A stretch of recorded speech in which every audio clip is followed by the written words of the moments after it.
Hey everyone, thank you for tuning in to another episode of Paranomaly Beyond Disclosure. Now, we are a weekly podcast focusing on the paranormal, the supernatural, and the metaphysical. Now, join us for thought-provoking discussions on paranormal phenomena, conspiracies, and all things unexplained as we talk to researchers and investigators about ghosts and hauntings, UFOs and aliens, urban legends, cryptids, and so much more. Please be sure to like, subscribe, and follow to receive notifications when new content is made available. You can also visit us at www.paranormallypodcast.com for more content and information, including all our social links. I thank you again for watching and or listening, and we hope to see you for the next episode of Paranomaly Beyond Disclosure. So grab yourself a drink and a snack. Turn the lights off on the way back. Find yourself a nice comfy spot and enjoy this episode of Paranomaly. Stay with us, folks.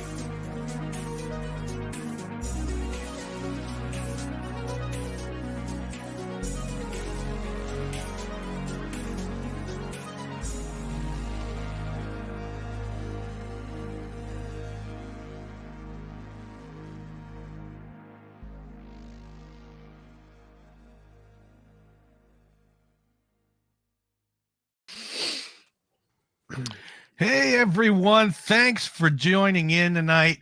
We have Mark Rayworth here. Now Mark is an experiencer of many different phenomena since he was young, with nearly 20 years experience working within the realms of the paranormal, including psychic and mediumship demonstrations around the UK. He knew that something was a little off and that there was something bigger happening within the nature of our reality. Mark, thank you so much for joining us. Thank you. Please tell us a little bit about yourself. Well, as you said, I've had a lot of experience since I was a young age. Probably saw my first weirdness entities when I was very young with my sister. But it didn't stop there. It carried on up until I was, in my teenage years. Obviously, life takes over then. And then when I was around 20, I got back into experiencing stuff and seeing phenomena, and also I got to add as well, I was witness to the Night of the Triangles in this country. It was a huge UFO sighting here years back, where two giant triangles were above me and my mum. There's something to add as well. When I was 8, so that's another thing I remember. But all led me down the road of the paranormal, psychic and mediumship, and seeing all the stuff that comes along with that, the ghosts, the spirits, and everything else people call them. But I have got another viewpoint on them if you want to cover that later, guys. Yeah, for sure. Yeah. And you actually got into like stage performances too, with mediumship. Yes.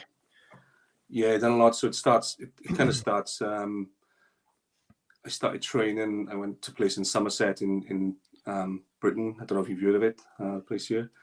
And I trained with a medium called Bill Harrison for a while, and he's not with us no more. And then moved back down to where I was in Swansea. Started, as everybody does, working the churches after all the training, and it just goes on from there then. So you start getting booked for evenings and events and stuff like that, and then it just grows. So Now Mark, let me ask this question. How old was you when you started to realize that you had gifts, that you could do things that other people couldn't? Well, I don't know if it's a case of doing things that other people couldn't, but I remember when I was very young, I used to see and hear voices and stuff, and I had experience when I was very young of being pushed over the top of the stairs in my house, but not touching the stairs, and being rolled and laid out on the floor at the bottom. So that was my first experience there. And then I was playing with magnets one day, and a little voice in my head, and I was very, very young, was telling me that cars will run on magnets one day. So but I think, you know, we more or less there with magnetism. You got the trains running magnetically and stuff. So yeah, so it's very young age. I'd say from you know, from 5 around there upwards, lots of stuff happening. Okay. Why don't we go through, let's come through all those early experiences. And so there was apparitions that you and your sister saw. One that had no face. Was that That's right. so? Yeah. What was the first thing you saw as far as apparitions, and what do you think the nature of that was, etc.? The one with no face. My sister can't remember it, but I remember it clearly. It the other side of the door in our living room. There used to be this guy sometimes, and he had like a white. I can't even call it a robe. It was like a white long thing and no face. And he was physical because we could touch him, and we used to poke him and go under the table in our house to hide from him. But when I called my grandpa, who was there at the time, and my grandfather, he couldn't see him. So I kind of clicked on, and that was something. But it didn't really frighten me or scare me or enough for me to react in a particular way. So, but I remember I must have been very young, because I used to remember asking my mother about him. I used to call him the doll, and she couldn't understand what I was asking. You but I used remember I knew what I was asking. I wanted to see that guy, that entity, that thing. But she thought I was talking about a doll because I was asking for a doll. I didn't know which way to explain him, or I didn't have in my psyche to describe what he was. So you said you called him the doll, like the DOLL. doll, yeah. The doll. Okay. Yeah. I find that so bizarre that you were able to touch him and Yeah, I know, actually I felt know. something solid, because that's the thing with apparitions, and that's kind of what I wanted to get into the detail of. So when you would look at these things, there's no difference between, you know, the apparition of these figures and a solid-looking human, or is there some subtle difference that you can notice, or is it just exactly the same? No difference between. He was solid. He was you know, no different, not ghostly, not translucent in any way. He was solid to touch, this entity, whoever it was. So yeah. And as far as, I mean, like when you would touch him, as far as behaviorally, you know, as how he was animated, I mean, did it seem like he was, you know, like attentive, you know, to what was going on in this realm, or distant, some kind, or No, he was. He didn't move at all. he didn't move at all and didn't look at you? Did he look at you? Well, he didn't have a face, so it was. I couldn't see which way he's looking. But Oh, right. Okay. It was the one with no face. Right. Okay. And where his face was there just skin, or it was just skin, and it was just skin? like, yeah, just skin. Really weird. And I wonder why, you know, why Yeah. no face, you know? What is your thoughts as far as, do you think that, I mean, that was just how this entity looked, or do you think that, I mean, I always kind of get the feeling that, you know, this is very orchestrated, you know, that the whole sighting is intentional, you know, something is revealing itself to you for some nebulous purpose, you know, it might not be understandable to us. Mhm. And everything about the appearance, you know, is calculated, you know, like they intend you to see, you know, a male with no face. Or what do you think about the apparitions? Do you think that it was, you know, that you were just kind of seeing into another realm, and some of this was unintentional? It was just a matter of having that kind of perception that, you know, is partially in the physical, also in the non-physical? Or do Well, you feel like that they're orchestrated, you know, that I think, well, one thing, my grandfather couldn't see him, so that was something. But to me, looking at him, he was solid, and so there's something weird going on there. The only time when I've really analysed what I saw there is later on in life, when I can, you know, make more assumptions of what it could be. And to me, it you know, at an opinion is somehow he was watching or looking at us, me and my sister, playing for some whatever reason. But this entity was from somewhere. He's ported in from somewhere. He got into the house from somewhere. So he's from somewhere and he's watching. He was watching for some reason. That's the only way I can explain it. That one. And do I you can't think? actually remember telling Miles that one. Yeah, I don't think you did. And do you think that there could have been any kind of symbolic meaning of the no face, or and also, do you think that it was from a non-physical realm and manifested materially, or do you think sometimes these apparitions are coming from other sort of parallel physical realms? I think they come in from other realms. I think maybe sometimes they can take other forms or forms that they need to take to enter this realm, but as a kind of vehicle kind of thing. But I think they come from other realms, because it's my belief that we come from other realms, all different realms. So yeah, but I still don't know what he is. Now, when you seen this figure when you was young, was there any other paranormal type of things happening in that house that you grew up? Yeah, it was. There used to be we used to have bunk beds in the bedroom, me and my sister, and there used to be we used to have like children's tables and chairs by the window, and there used to be a woman that would sit there, an old woman sitting in a chair, and I used to slide down because I was the top bunk. I used to slide down the ladder and run straight into my parents' bedroom every time, because I used to shit myself really. But yeah, so stuff like that happened all the time, and I never felt comfortable in that house. And I saw stuff out the back of the house, and it was interesting because we moved to the house next door, which was again had a not comfortable presence in that house, probably because of part of my fear was triggered. So my neighbor came to me one day when I was in school, and I was around 15. It wasn't long before I was going to finish school over here. And she said, "Mark, can I talk to you?" And I said, "Yeah, okay." She said, "When you lived in this house, did you ever see anything?" And I said, "Yeah." And then she explained what she saw. So she used to see a little girl coming into the bedroom and looking out to the window. She could never wake her husband when this happened. And that was the weird thing. But she used to see it quite a lot. So there's definitely something going on. There's definitely some sort of energy center there where they, where they're all coming in. So, and if I got you right on when you talked about this in the Miles interview, the Bases interview, you never saw the little girl ever.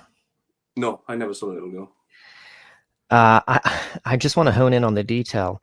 She was not able to wake up her husband every time this happened. Yeah. That's odd, and that's very akin to an abduction experience. Many people that have the abduction experiences, there might be someone in the bed with them, their husband or maybe their children, and they're unable to be woken, during these experiences. And it's, thought that through some kind of technological means, they're kept in a kind of stasis state. Yeah. And that kind of resembles that.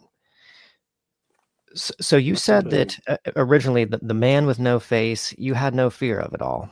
No fear at all. We was teasing him, me and my sister. We'd poke him, and in front where the door was, in front of him was like a round tables and chairs, and then we'd run under the chairs so in case he was trying to catch us. And then we'd come out, and if he was still there, we'd prod him again. So I can't know how many times we've done that, but I remember it clearly. And so, but the old woman you were terrified of, and you would run every time you saw her. Now, was that because you were a little bit older then when you saw the old woman, and a little bit more sort of cognizant of the fact that this shouldn't be happening, this person doesn't belong, or what explains the discrepancy? She looks scary. She looks scary. She looks scary. So her hair and everything I could see, and she was just sitting there, and she wouldn't look at me. She was looking like in the corner, because she was in front of a window, and she was looking and wouldn't look at me. So that made it even more scary to me looking back on it. And yeah, that's when I used to take flight. And so no communication ever with these apparitions. There was No communication, no. communication whatsoever. And during that young, had you had any communication at all with anything during this period, even telepathically, this young, or Not was that I remember there. so the totality of the paranormal experiences during this phase of your life was just perceiving entities and figures Yeah. in the house. Yeah. What else along those lines before we move on from that, as far as apparitions and other things you saw during that period in the first house or the second house? The second house, then, it's something really simple. I went out the back garden, and there's a fence out there, and in the fence was a baby's arm. And I'd called my mother, and by the time she came, it just vanished in front of my eyes.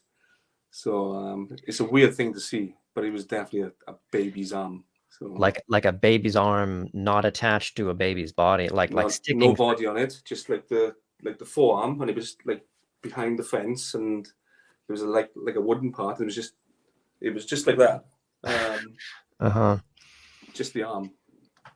So that's so odd. So I mean, it just begs the question.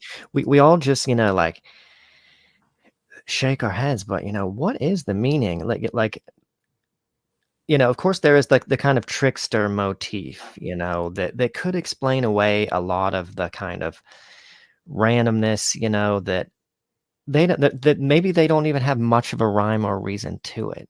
I mean, maybe again, you're seeing in other realms and you're just seeing, other entities.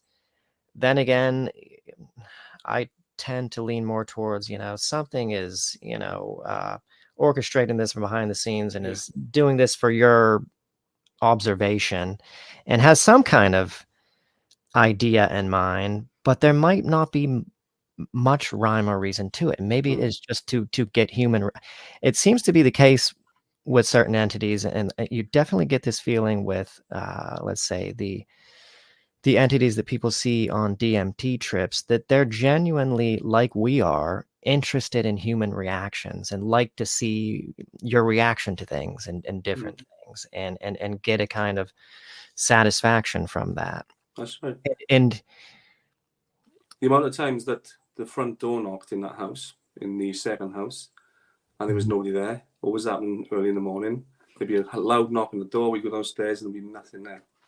And that happened a lot of the time. You yourself, as a little boy, would go downstairs and open the door? Well, I was a bit older then. I was a teenager, and that used to happen.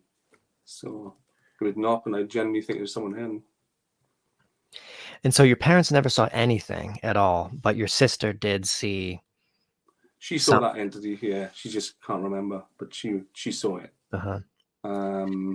But no, my dad, he never saw anything. He never mentioned anything. All my grandparents used to come up there a lot. So the fact that your sister doesn't remember anything at all, was it because she was super young then, and because of how young she was, she just had forgotten, or is there something odd about the fact that she doesn't remember any of this? Is there an indication here of a memory suppression in some kind of way? I think there's an element of fear with my sister, and she can be quite religious, and she's very scared of the demonic and stuff like that. So I think there's an element of fear that blocks out her remembering stuff, and she doesn't want to go there. It affects her. So yeah. Right. Yeah. That is one of the explanations, behind in the abduction phenomenon, why we have these memory lapses, because something, your psyche or your higher self or something, is for your own good. suppressing those memories so you can function. Okay, so move on from there. So I know there's some gaps, I guess, during this period where you stop seeing stuff and then you start seeing stuff again, or is that what happens next? Or Well, after that, and in between, I used to live with my gran a lot in a different house, and this is where my psychic ability started to kick in, because when we were driving up to my dad's house, where I was supposed to live, I would have visions and stuff that would come true, random stuff.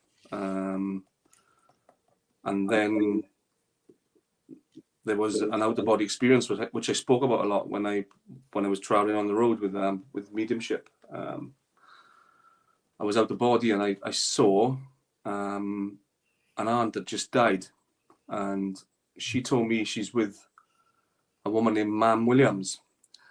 And when I looked to see who Mam Williams was, it was the woman that I knew as my gran, but I never heard her being called Mam Williams. So they went on to tell me that the woman who was actually it's very complicated. The woman who was actually my gran, who I knew as my auntie, because we were all mumble jumbled our family, was going to go in the hospital, but she was going to be fine. And they kind of showed me in a hospital bed in like a visual they were showing me. did they show you her? Did they show you the actual visual, or was it a representation of it, or like what did it match? They showed me that I turned around, and they actually I could actually see my aunt in a hospital bed there in the whole scenario. So in which matched the way it looked like in real life. I mean, did you actually see her in the hospital bed when she? I don't know if it matched, to be honest with you. I'm always wondering, about that in particular. You know, whether you're actually seeing the thing or whether it's a psychic representation of it. Yeah, that always interests me. it But is. anyway, go ahead. In that realm, it's probably it's probably some sort of mirror, and it's mirroring our reality in a sense. So it may be slightly different with different things or different inputs. But right, and what does that? I went downstairs that morning because I was in my aunt's house, and I said, I had a dream last night, and I saw Joyce, the lady just passed. I said, oh yeah, and she said she was with Mam Williams, and with that, my aunt just dropped. She had a pan. She was cooking like a Sunday lunch. She dropped the saucepan, and I said when I looked at Mam Williams, it was Edna, who was my nana, and she couldn't believe it. And then I went on to tell her the good news that they told me you're going to hospital, and she did. She had a burst abscess about a couple of weeks later, and was in the hospital. It was touch and go, but she was all right, like they said. So Mark, this was like a premonition. Yeah, but I want to say premonition. I'm not sure if that's the words that we need, but you was pre-shown this happening. Yeah, it was like an out of body kind of. Yeah, the whole scenario was built, and whichever way they do that over there. And for the intention of, so that when the event would happen, you would be kind of spared emotionally in some way from thinking that she was going to die, or like why was that so necessitous that you had to have an out-of-body experience for that to be conveyed to you? Or wasn't it necessitous? You were out of body and they just thought, well, while you're here, just so you know, this is going to happen, and she'll be fine. Or and looking back, because it's quite a profound experience, so I think I was given a number of experiences to allow me to feel and experience that know what it's like. That's me explaining that now. But obviously back then I thought different, but it was profound at the time. Yeah, but why? There was nothing constructive about the message. It was just an experience. It wasn't as if I could help her in any way. They just give me the information. So. And you would come out of the body randomly, not in your control. Do you think that you were taken out of the body, by something, or do you think that your consciousness was just traveling, or? Well, that's two different things, because I believe we can randomly come out of body, and it can be consciously set up as well, out of body. So I think those two variables will and can happen and do happen. And both happened in your case, or do you think it was I've one experienced or the other? I've experienced both. Yeah, I've experienced both. Yeah. And what was your reaction to coming out of the body at a young age before you knew anything about the possibility of that? Some people, when they have out of body experiences, think that they've died. Think that I must be dead. If I'm outside the body, and it can be very traumatic.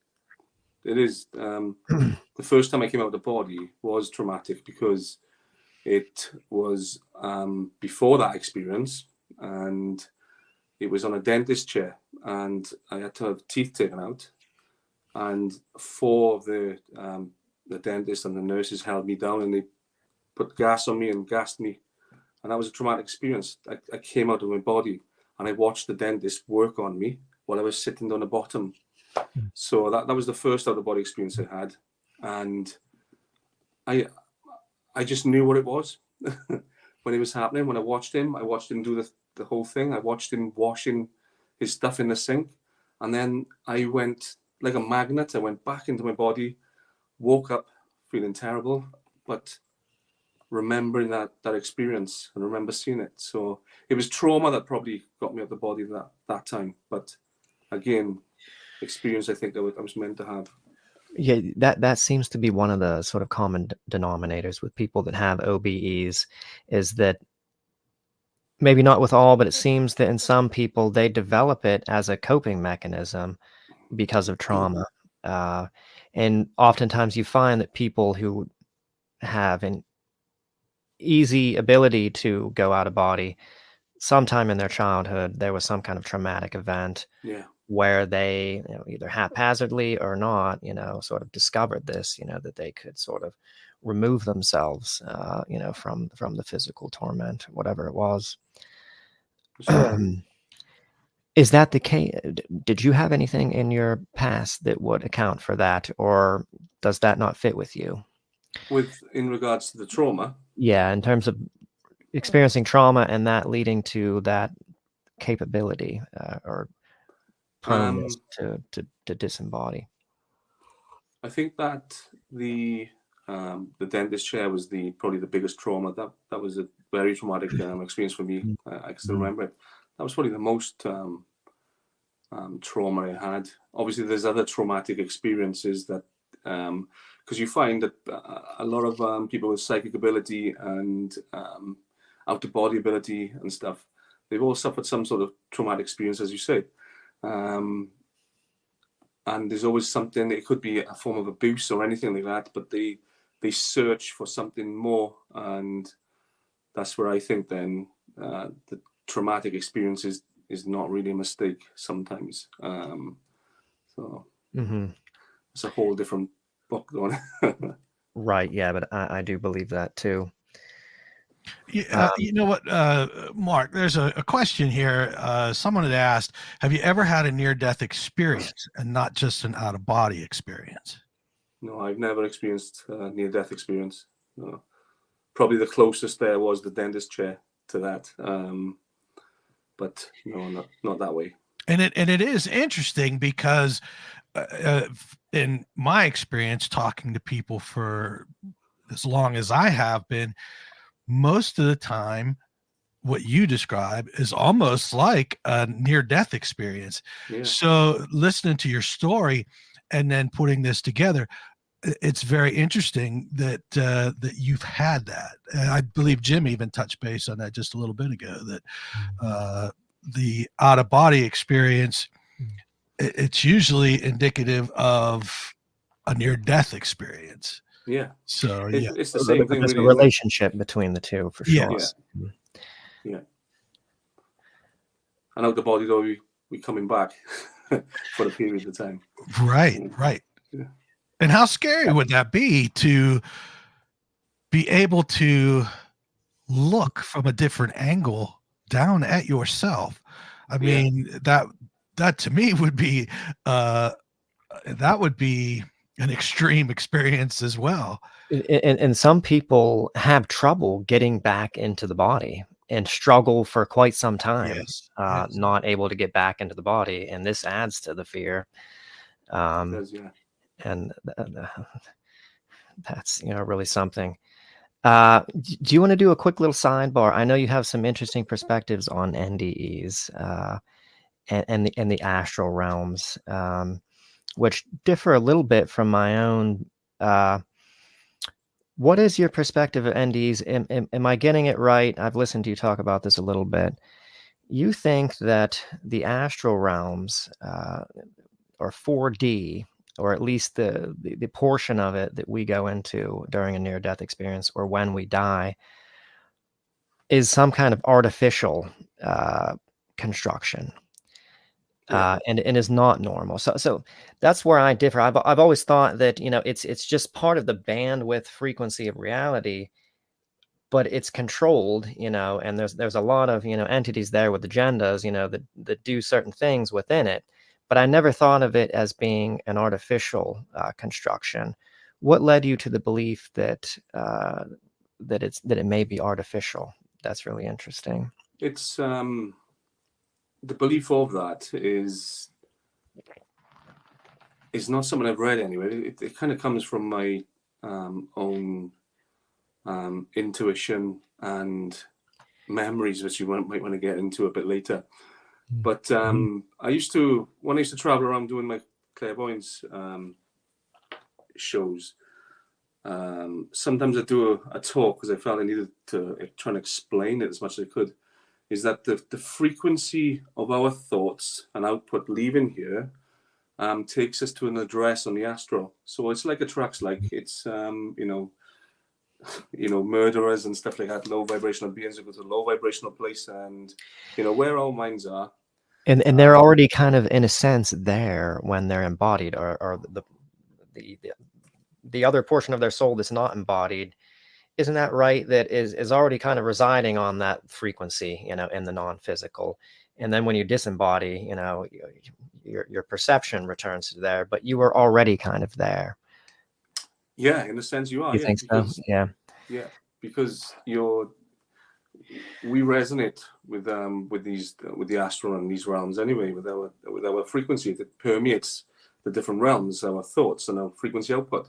So I used to say to people that, the process of passing, if we can pass happy, then we go into a better place over there. And so as a joke, I used to say, die happy. Not everybody can. I know that, but, which is disconcerting to me, well, that's real good because, death tends to be, a kind of miserable thing, you're either in pain or, something negative is happening. And even if you do believe in the afterlife, you're still kind of stuck in this kind of paradigm of thinking that, oblivion, is around the corner. But anyway, go on. Yeah. So that was my belief. And I believe the astral realms, and I'm not saying I'm correct here. This is just my opinion. Is a looping system of frequency. So when we go into the astral realms and we loop back here, I think the only way to explain it is, do you know when you hear, and you must have heard in the night when you dream in and you hear a song or your words, and you wake up, and if you don't write it down straight away, it fades away. Yeah. And I think that's to do with frequency, the frequency of the words or or thoughts you had there, and you've brought it back here. It can't stay here because it's not from the same frequency. Right. Yeah, So that's my own thinking as well. yeah. Yeah. So I think the astral realms, by the time we've done our thing in the astral realms and gone through those frequencies and then looped back here, then we kind of reset. Memories are gone and we start again. I don't think there's, well, you can call that the amnesia machine, but I don't think there's, I Oh, think it's all frequency based.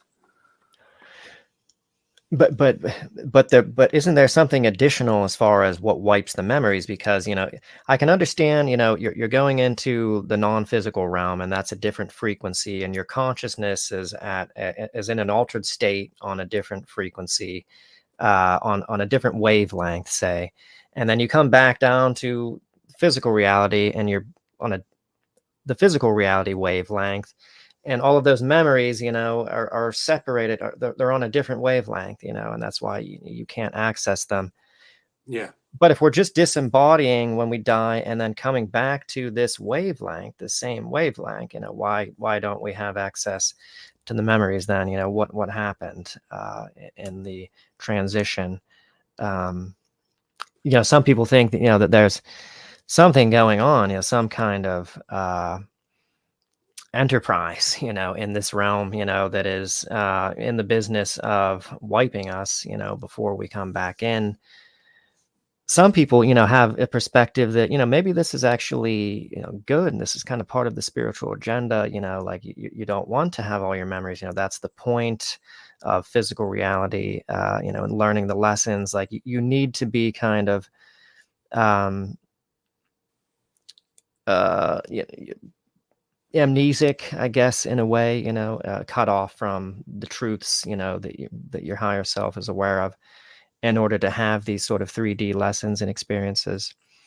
And then, you know, another camp thinks that, you know, this is, you know, something nefarious, you know, as to why, you know, they're wiping us. I'm in both camps there, and I think all of that happens at the same time. I think energetically, we are the only commodity in this realm, and I do think there are entities that feed on our life source because they can't access that for themselves. And I believe some of them are the kind of agents of the system. They keep the system running the way it does in society structures and stuff like that. But also the experience that brings with us facing the shadow and working our shadow selves and having those experiences and elevating from them is another thing. So for me, it's knowing all that stuff, but not getting into the trap of fear, because again, I think it's the fear that suits this dualistic structure better. Right. Does that make Yeah. sense? Right. Yeah. So that's the thing, you know, if our memory is completely wiped, that's what enables us to fall back into the trap of fear, because we forget what this all is, and we forget that, you It's a know, that resetting, yeah. we're ultimately okay. We forget about all that, you know, and that is so essential for, you know, the mechanisms, you know, that they employ to control us. Exactly. Mark, we have another question here, and it's a very interesting question. Brian is asking, during out-of-body experience, have you ever gotten the impression of any kind of imprint left onto your soul? And they're referring to the fruits of the spirits of Galatians 5:22. Imprint in what do you mean, from the experience of being out of the body? And that's what I'm guessing. Yes.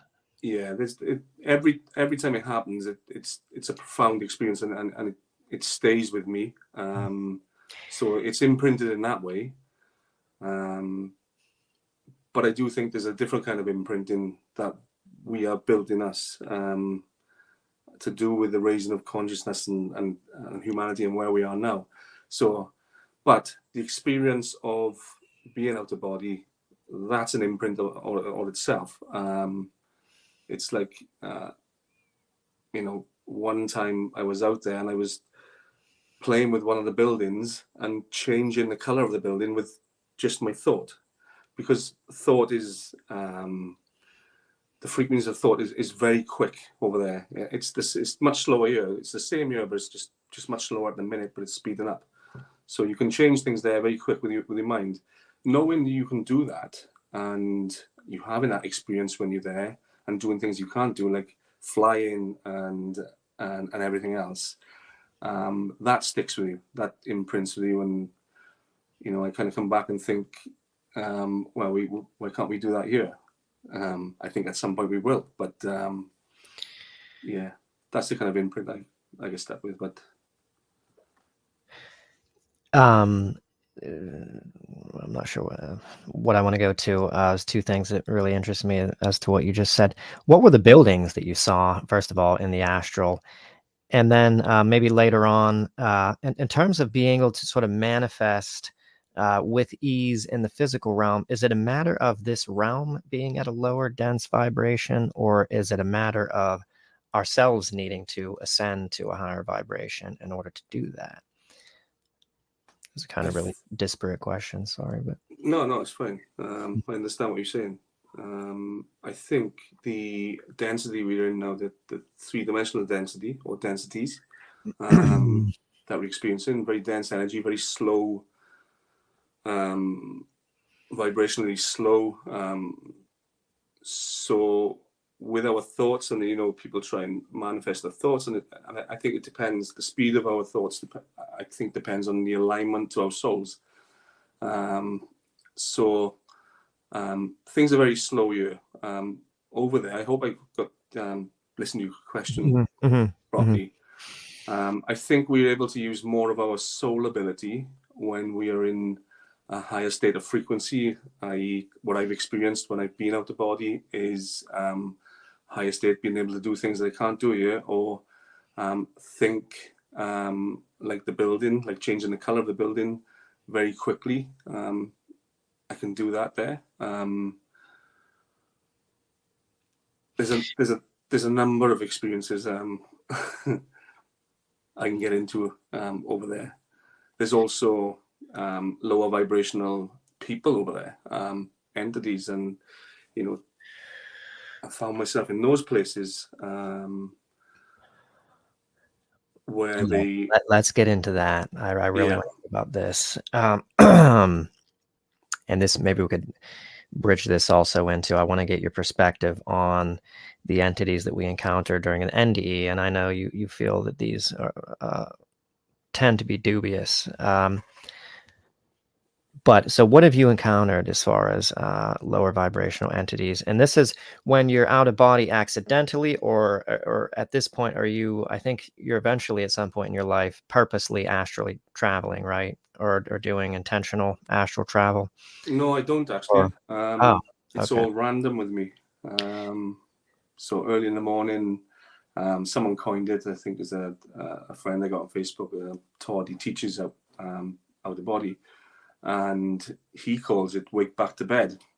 So you wake up in the morning around 4, go and do your thing, go back to bed, and it's more chance of it happening around that time where you've gone back to bed and tried to go to sleep. You're not quite falling into a deep sleep, and you're in that realm. That's it. That's most of the time it's happened to me. But I've not tried to do that. It's just happened randomly, unexpectedly. Unexpectedly in a dream, it's lucid, and then you suddenly become fully conscious in there, and everything just brightens up. So I've lost. That's the opposite with me. I just want to interject real quick. Whenever I have a lucid dream and I start to become conscious, everything starts to fade, disappointingly, to black, and then I kind of black out, and then eventually transition back into a dream and lose the lucidity. But it's like I have 10 seconds as soon as I become lucid, to do anything. in the dream when I'm lucid, and then it fades into blackness, and then it just you lose it so quickly. Yeah. But interesting, the difference there. Now, Mark, these entities that you see over there, are they scary or anything? Do they give you any bad vibes or anything like that? I gotta be honest here. I've not seen anything scary over there. I've sensed scary, felt fear, and I think looking back, there's more of a projected fear, because I think that if they can project fear onto you there, then you can release some of your hard-earned energy and feed them. So I think there's lots of that stuff going on. There was an outer body where I come across people, low vibrational people, and they were trying to explain to me that I had died, and one of them will take me back to see my children. And it took me a while to come around and realize I thought I was there with them. I thought, but then it was a kind of a struggle then to get away from them when I was, but I got away from them, and then I woke up here. Now, there's a question here from Melanie Rayworth, Peter Thomas, and this is from Peter. What's your thoughts on the simulation theory? Could that be a slight glitch which causes out of body? I actually know those people. So simulation theory is something else, and it's another rabbit hole to go down. I do think we're in some kind of simulation. In a certain sense. In a sense, yeah. I think that a lot of people that are, proposing simulation theory, who are within, mainstream academia and in science, don't have it right, and are maybe way off as far as how their model, etc. But in a certain sense, it is a simulation, in a certain sense of the word simulation. Yeah. But I don't think out of body is a glitch in the simulation. I think that's something that we do naturally. Feature, not a bug. Yeah.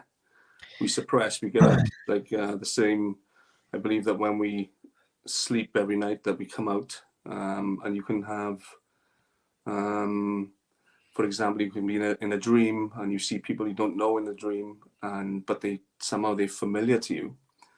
And you're going along with the whole movie aspect of the dream. But what I think we do is our consciousness takes a glimpse into other versions of ourselves. And I think that happens. I also think it happens when you kind of drive your car and you drive in from A to B and you can't remember getting from A to B. It's you've zoned out totally and your memory's gone, and I think that's when our consciousness has literally left. And when you hear people saying, "Oh, I had a dream I was driving a car last night," I think literally we drop in that split 30 seconds to a minute, drop in, drive a car in another version of ourselves, and then drop out, and then we come back conscious after it, knowing that we've been from A to B. Just as a theory of mine. So, and you know what? That's a good theory, because that is something that, I know I can relate with, and I'm sure there's a ton of other people out there that can relate to that, where literally you are driving, but it's like you don't remember going from point A to point B. And it's very, very crazy. Yeah. So I've had literally had an experience with that during the lockdowns of zoning out, and I was driving up the motorway and I was going to work, and I was listening to a band called Keen. I don't know if you've heard of them over here in this country. There's a band called Keen. I was listening to one of the songs, and I remember listening to the lyrics, and I zoned out. And while I zoned out, while driving the car, I was next to a hospital bed, and I thought I recognized the guy in that hospital bed, and when I got closer, it was an older version of me who was dying, and Oh, he wow. told me to change the day. And that's another thing that experience I had. Sorry, he told you to do what? Change the He what? just said change the day, but it was a lot of feeling, and it was like a drop load of information with that simple sentence. Telling me to change the day, it meaning like change my life. And he passed away. I watched him passing away. And this is while you're driving? This is while I was driving. And like the funny thing, going from A to B. Mm-hmm. And I didn't know anybody that had that experience until I read Joe Dispenza's book, Becoming Supernatural. And there was a piece in there covering that exact phenomena. So which was very interesting. So that answered a bit of questions for me. But and do you think we are capable, we are capable of so much. And do you think that those instances when you're having an altered state experience when you're driving, that there's still a conscious part of you that is focusing on the road, and like the light is still on in your conscious mind somewhere, focusing on the road, but your point of perception is elsewhere, during that moment? Or why wouldn't you have, drove off the road? I truly believe we have the ability to do that, and it can be that, it can be another version of ourselves dropping in, taking over, driving. It can be it's so many things that so many possibilities of what it can be, but I think it's all possible. I think it all happens. So could that experience that you had, could that have been your older self dropping in on you? It was definitely, he'd found a way, whichever way, to, it must have, maybe it was a memory of him. I've thought about this often. Maybe driving up the motorway at that time was a memory, because it would be a memory of mine now, because of the memory of his, that I've witnessed that.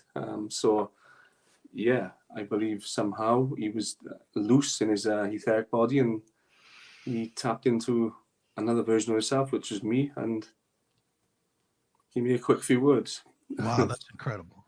Yeah.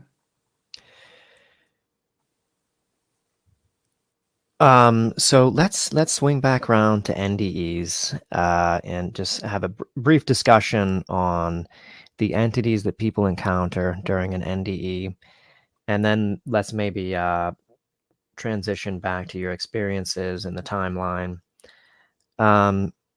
So, and this is also where I may differ a little bit from you.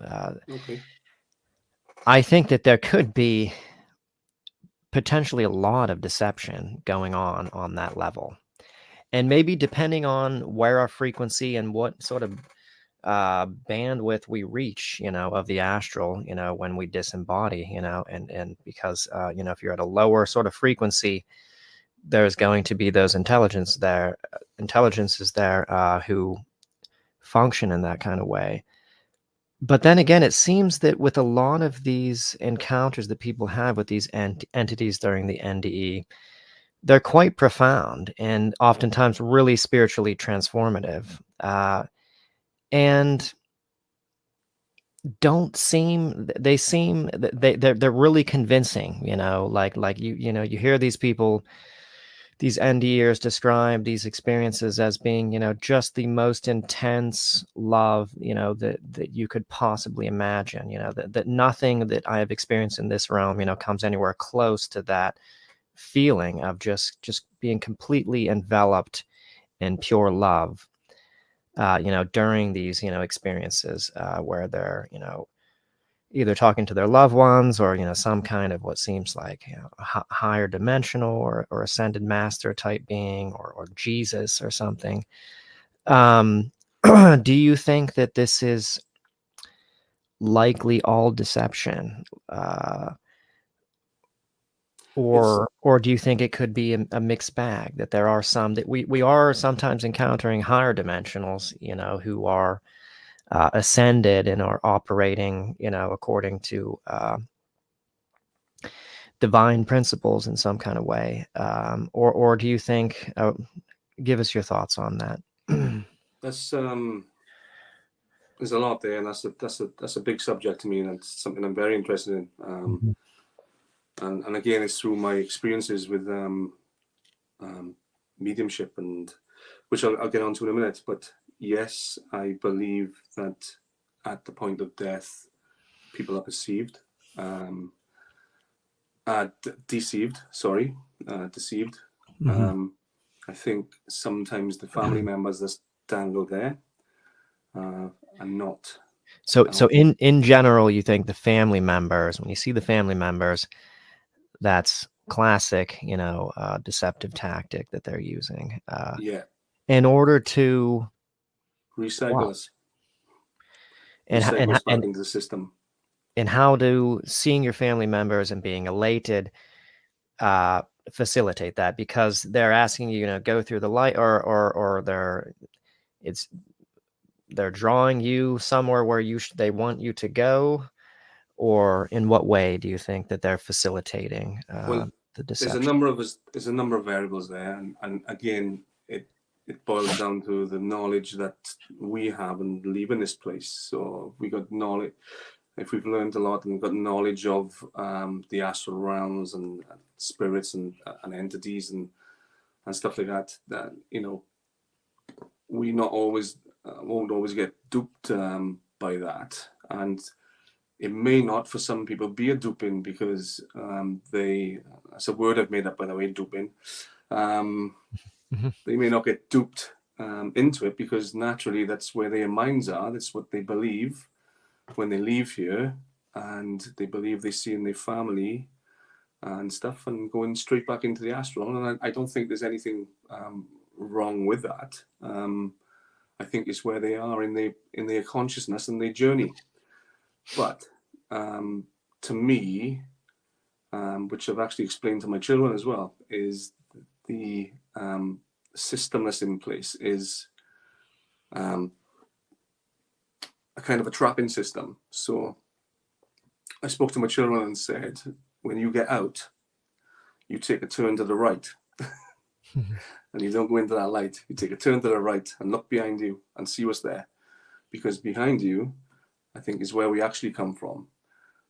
It's the stars and the stuff that we're all made for. It's the universe. It's the source energy. It's the way back into the proper realms that we are from. Not that system that keeps us in the three-dimensional looping system, not the three-dimensional reality. So I think, yeah. And to add to that, which brought me out of mediumship at the time I was doing it. I was traveling to a evening in Cardiff in Wales. It was a special evening, and I was traveling up the motorway, and I was beginning to have communication from something that was giving me the best communication I ever had.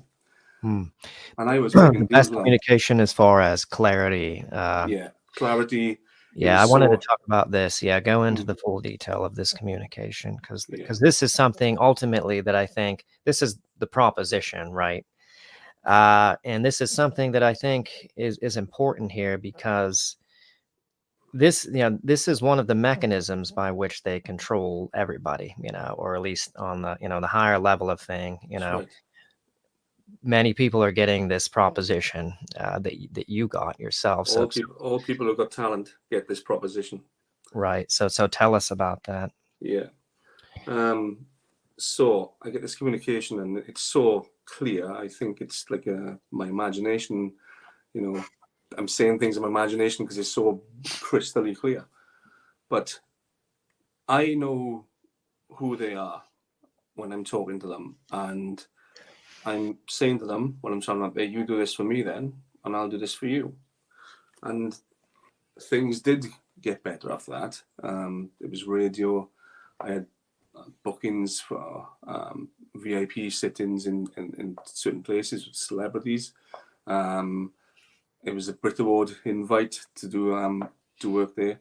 But every time I worked after that, anybody that works in this realm will be able to feel that you guys, I don't know how far you are, you can feel the energy, the subtle differences between a genuine connection and a bypass. And this is something that I learned, because I could feel that every connection I was making in every other event or just simple evenings was going through a third party, and I couldn't expand my mind into just having a natural connection anymore.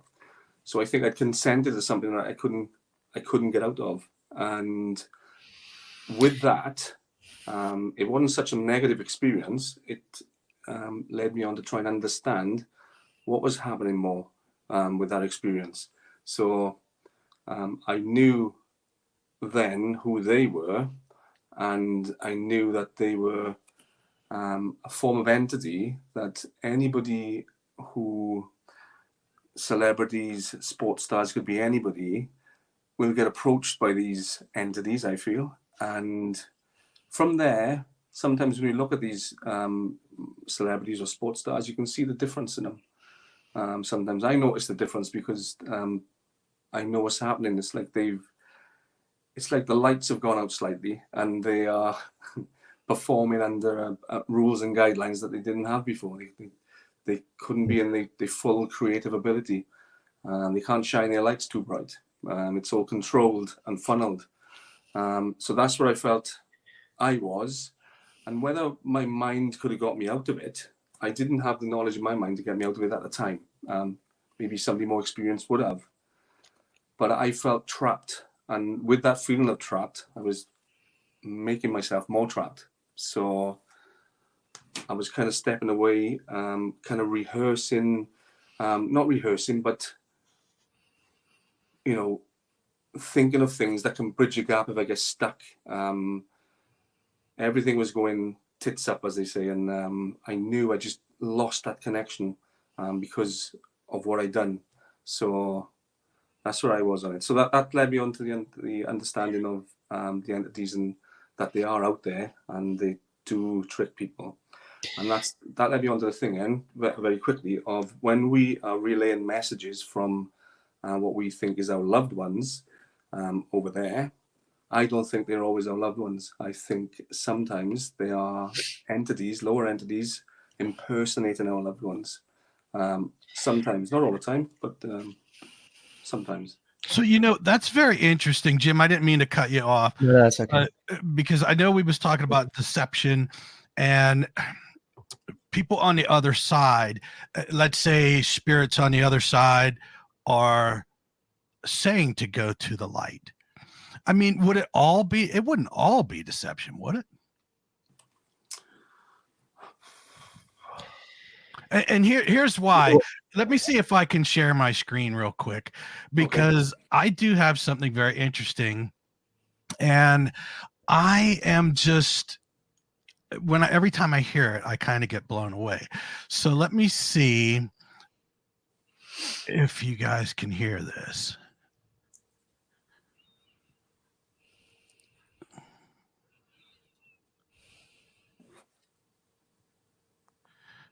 It's probably not going to do it now. Let me back it up.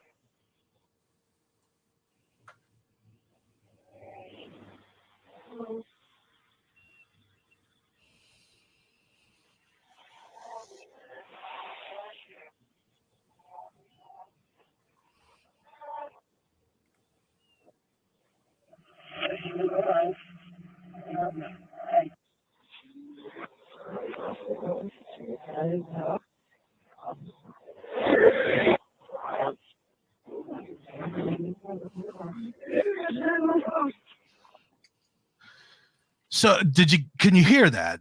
Yeah. Now, every time I hear this, it gives me goosebumps. This is something that I have had this encounter with years and years and years ago. And I believe that it's two spirits talking to each other. And one is telling it to go through the light. And obviously you hear, I need help. And it's saying, go to the light. What is your take on something like this?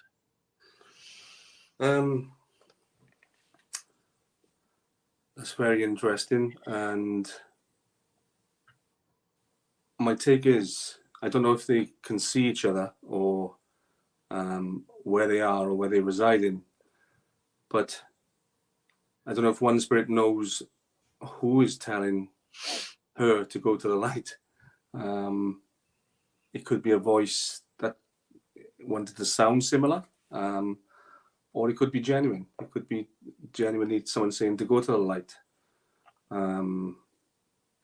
But that's a tough one for me. If I wanted to go on my feelings there, it's a spirit trying to usher somebody into the light.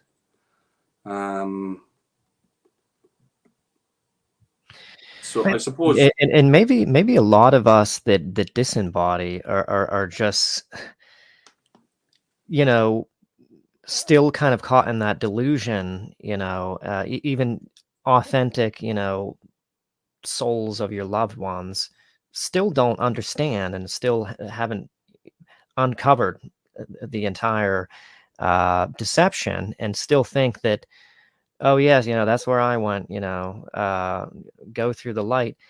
yeah, And then again, I just want to insert this here just for consideration. I mean, is it not, though, still sort of theoretically possible that your loved ones in disembodied form, so long as they are not, you know, back into the physical and already recycled, or any kind of connections that you have in the non-physical, they could theoretically come and meet you, could they not? You know, at this sort of interdimensional sort of space. I got a theory which Or and a view that might explain my thoughts better, because I struggle with believing the old system of that. That's something that we've all been programmed or conditioned to believe it happens.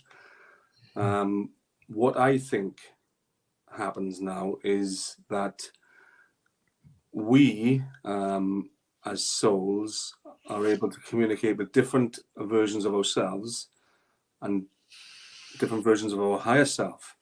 I also believe we can converse and communicate with different versions of loved ones we've lost and their higher selves as well. So I believe the connection is much more multidimensional than we've been led to believe, that it's this world and the next world. I think that system of belief is very archaic, and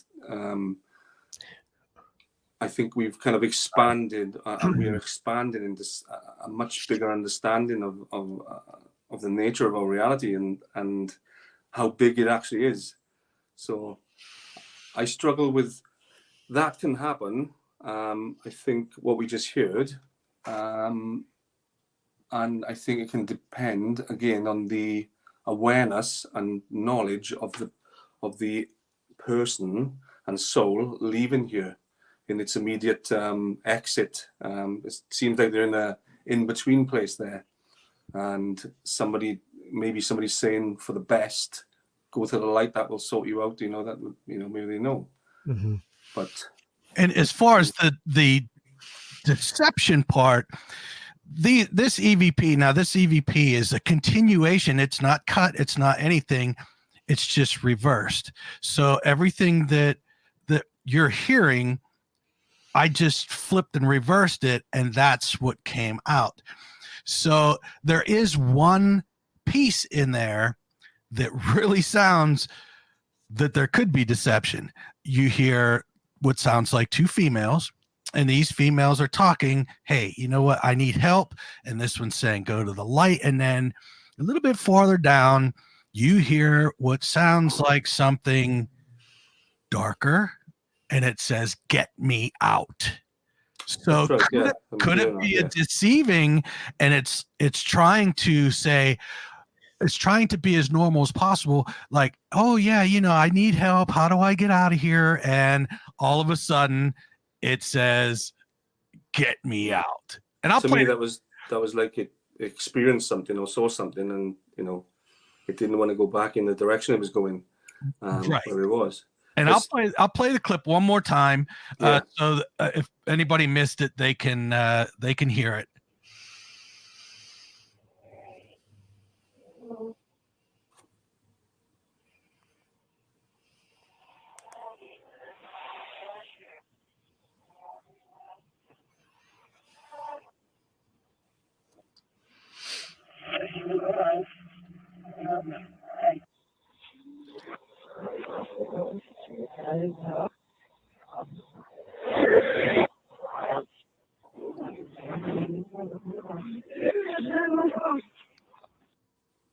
It is in the light.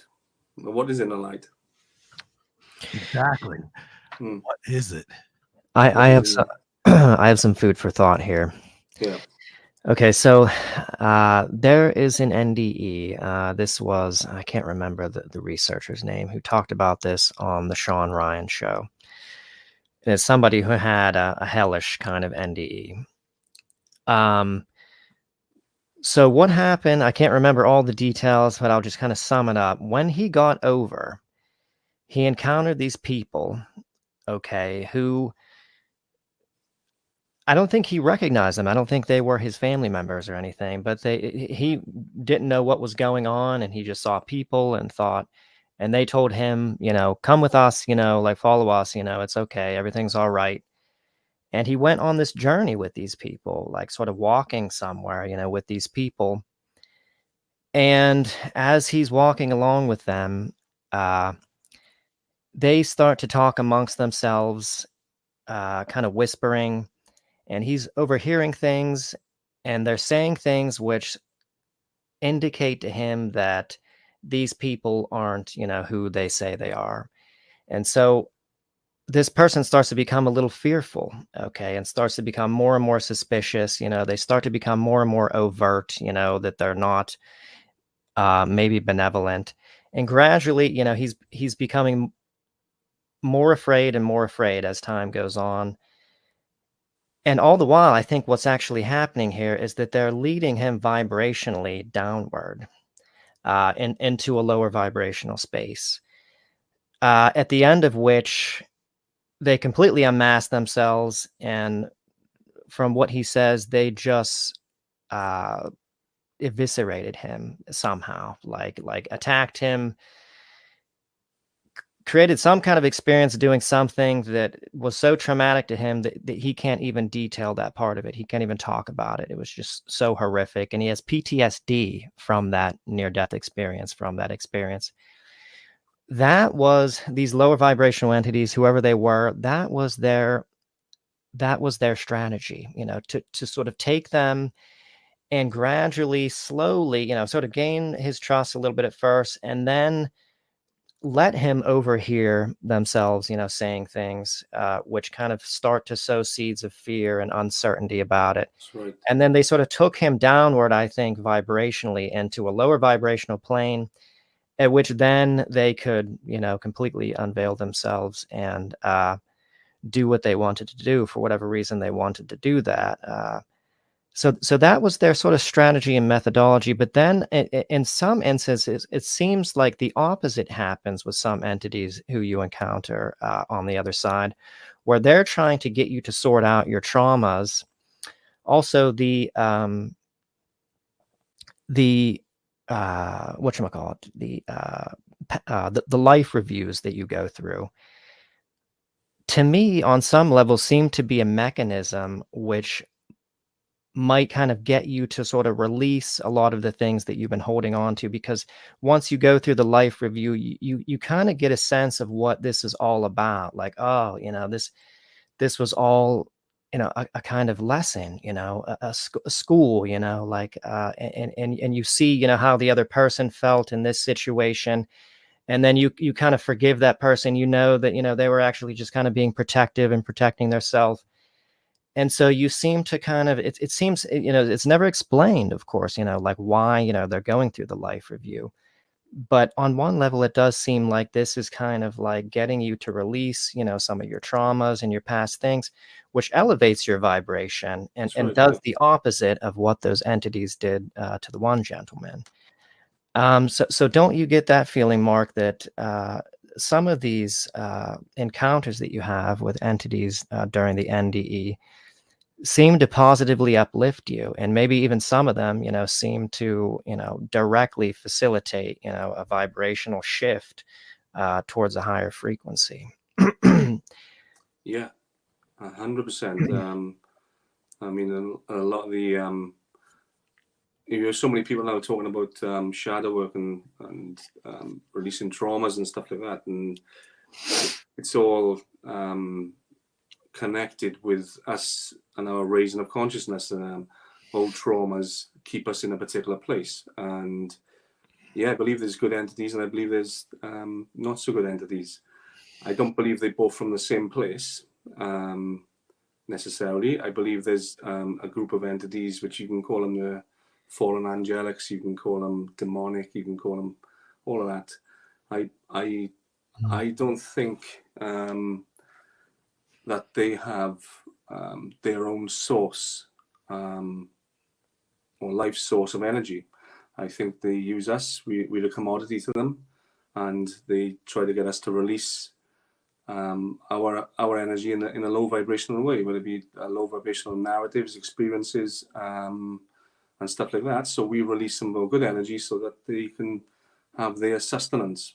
I believe they exist. I believe they're in a kind of shadow realm, and they can't always be here. But I believe we got entities, good entities, helping us release.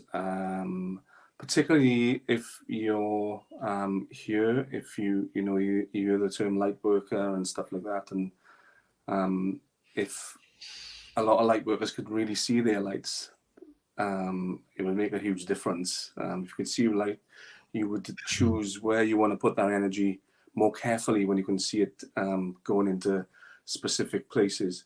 But I believe some people come here right now at this time, and they need to have these traumas lifted. They need to have that to be able to work efficiently, to help raise the consciousness and rebalance this place at the minute, because we're quite out of balance.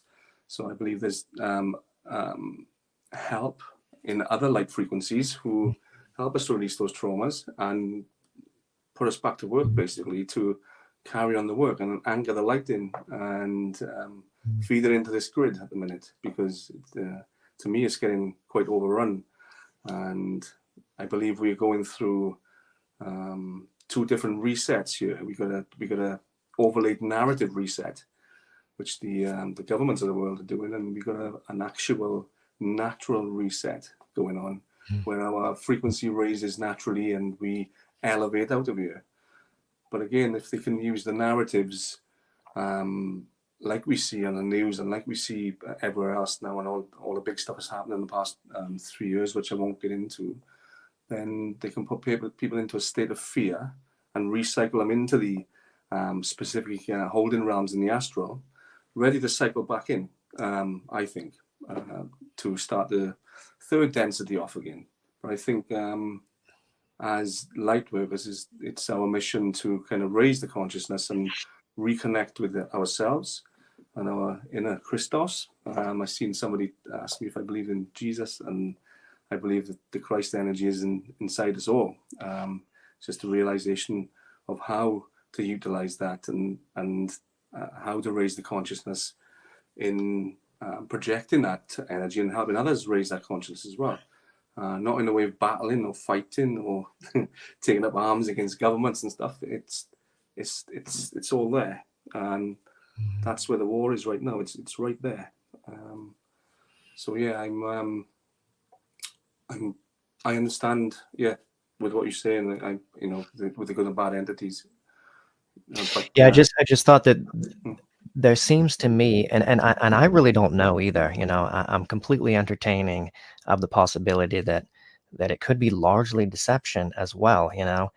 I really want to know. I'm not invested in one perspective or the other, but it seems like there is a fair proportion of near-death experiences in which, when they have the encounter with whatever entities, it seems to uplift them. It seems to raise it seems to, at the end of the day, to have an uplifting of their vibration, it would seem. And so that's why I wonder, if maybe a lot of these entities aren't deceptive. I have heard, from some channeled sources that there are higher dimensionals that are tasked with this sort of job of catching you at that point and then raising your vibration and sort of getting you out of that, so you don't get stuck, in that sort of interdimensional zone. And some people misunderstand these entities and recoil in fear from them because they're non-human, apparently, some of them. And that is what this Chandler said was one of the reasons why people get stuck as a ghost or whatever, as an entity that's stuck in this sort of interdimensional range, because they're not accepting, they're being defensive, they're not accepting help from anyone or anything, and they're kind of remaining sort of in that interdimensional space, stuck in that vibration. Yeah. But yeah, interesting topic though. Yeah, I really don't know what the truth is. I believe that some of the aliens that present themselves to us as being good and helping humanity, I believe that's deceptive. I believe that's some of them are representing themselves, rebranding themselves, and coming out as they could be coming out as Pleiadian, they could be coming out as any of the other beings. So Right. I believe that happens. I do believe that they can be real ones, but I think there's a lot of mismatch going on at the minute, and it's really hard to believe any particular thing. But I think it's down to, I think overall we are the aliens, we are the entities, we're the ones that came down here to sort this out, and we're the ones that's going to rescue ourselves. And I believe I don't know if you agree with me, but I believe we leave memory and coding in our DNA. And as our DNA activates upwards and the strands, you've got the potential of 12-strand DNA. As it activates up, we leave memories in each strand of our DNA to knowing what we're supposed to be doing and connecting with that. And as we connect with that, then we connect with the real entities, with the real people, because our frequency and our coding has changed, and we can connect with the real, but not the charlatans. And there's plenty of those charlatans out there. Yeah, that is what I think too. I think that it could be an indicator as to how you know whether who you're talking to is authentic or not. What is the level? Where are you at spiritually? And if you are not, self-realized in a really kind of spiritually ascended state, then maybe it is much more likely than that who you're communicating with is also on that same level, a similar vibration. And I do believe you about the memory being encoded into DNA and that being able to be activated. There's a lot of stories of spiritual masters like Yogananda, for instance. As he developed, he just started to have these memories of actually being on another planet. He claims to have had a memory resurface of like that. Why don't we transition into your UFO experiences? Okay.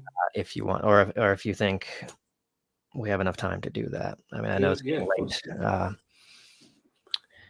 Yeah. Which one do you want to go to first? Where does it all start? What was the first experience you had? The first experience was when I was actually 8, and we had a friend over for lunch. It was my friend Rob, my sister again, and my mother. And we had to take Rob home. I can't remember the time exactly, but the time is logged because South Wales Swansea UFO Network has logged all these witnesses, like 500 witnesses to the same thing.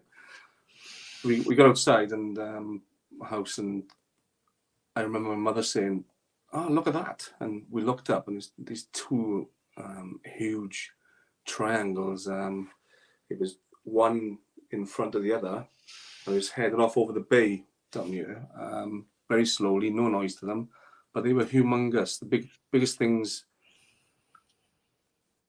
I can ever remember them being, and they had white rings underneath and a lot of lights going off on them at the same time. And we stayed and watched them for some time. Were the lights in the corners, just real quick, in the corners of the triangle? There was lights in the corners of the triangle, and there was lights all over it. And they were literally intermittently going on and off in different parts of the craft. But the one thing that was stayed lit was the white ring underneath the triangle. That stayed lit. Didn't flash or anything.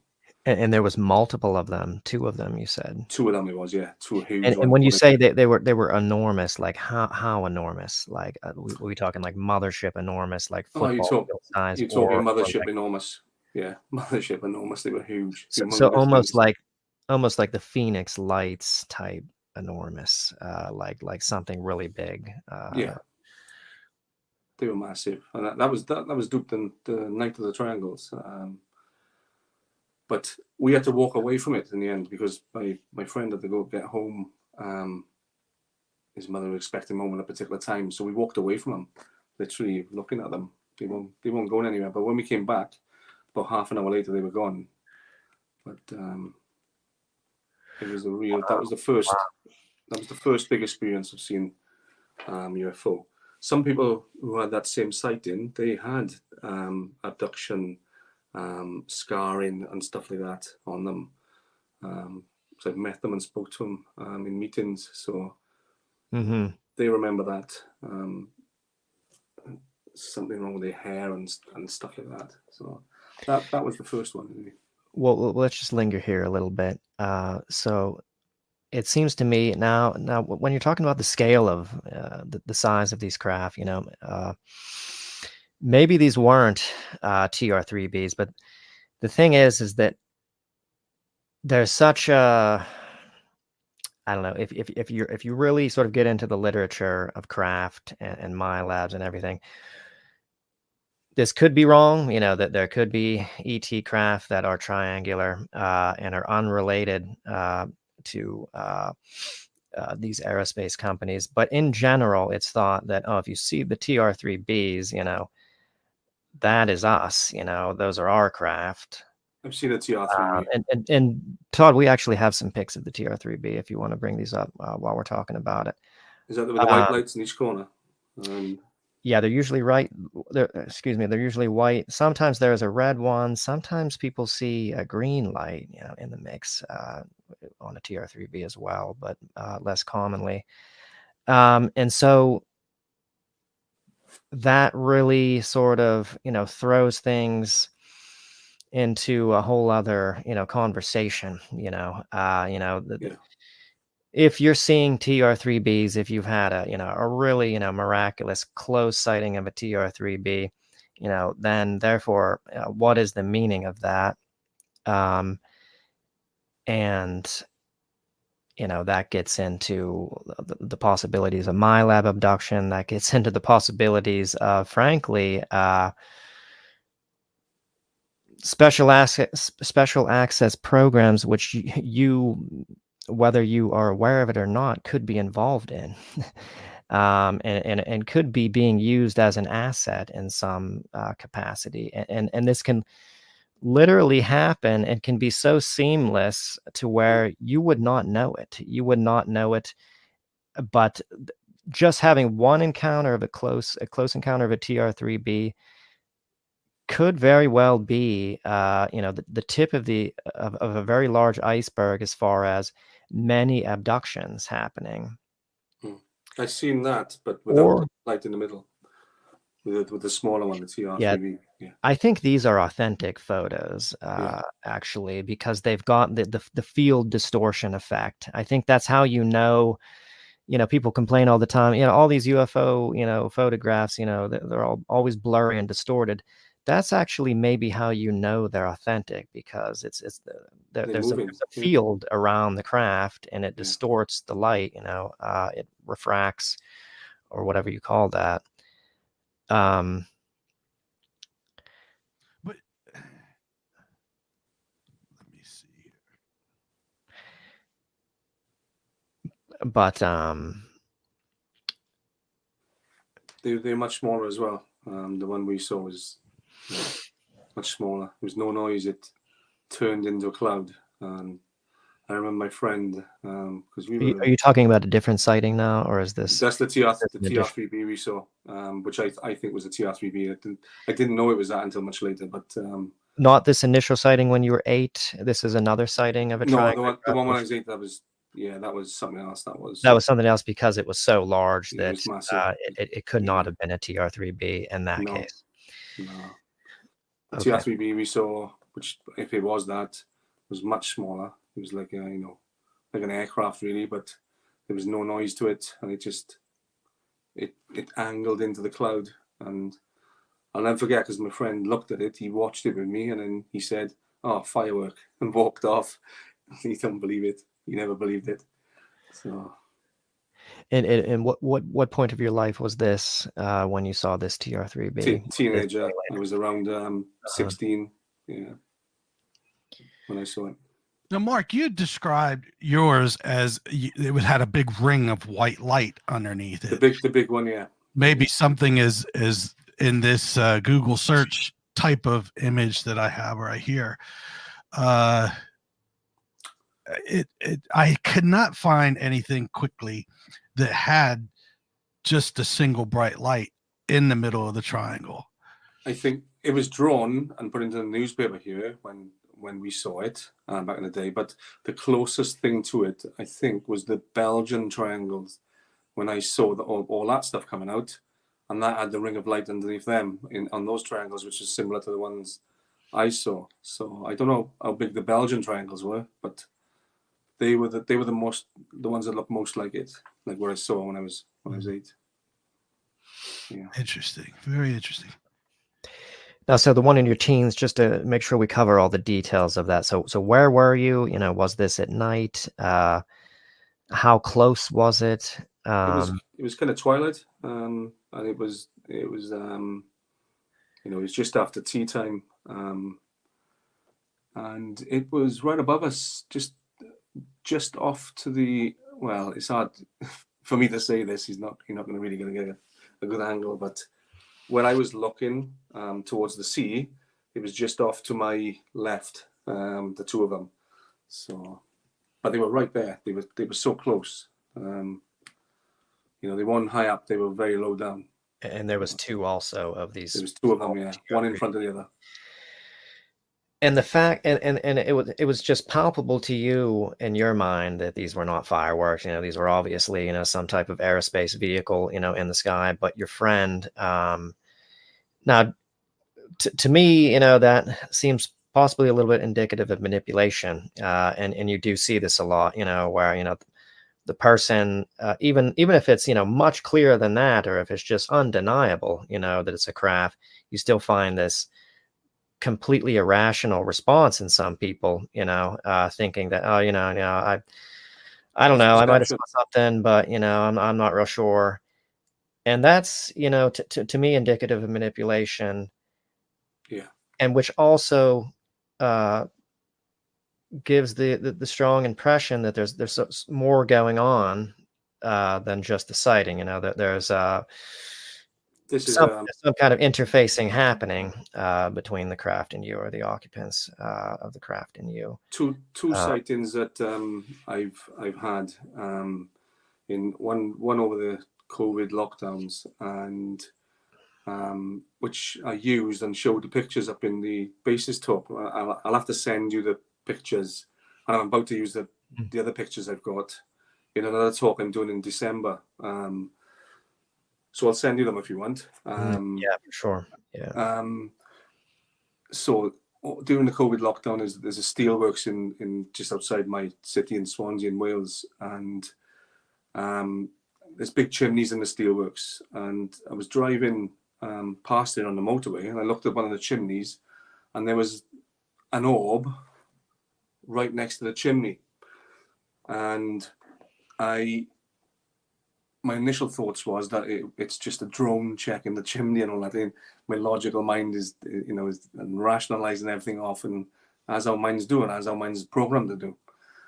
But with that, it shot off into the sky, and I caught pictures of it. Let me just see a minute. I caught pictures of it. Where's it going?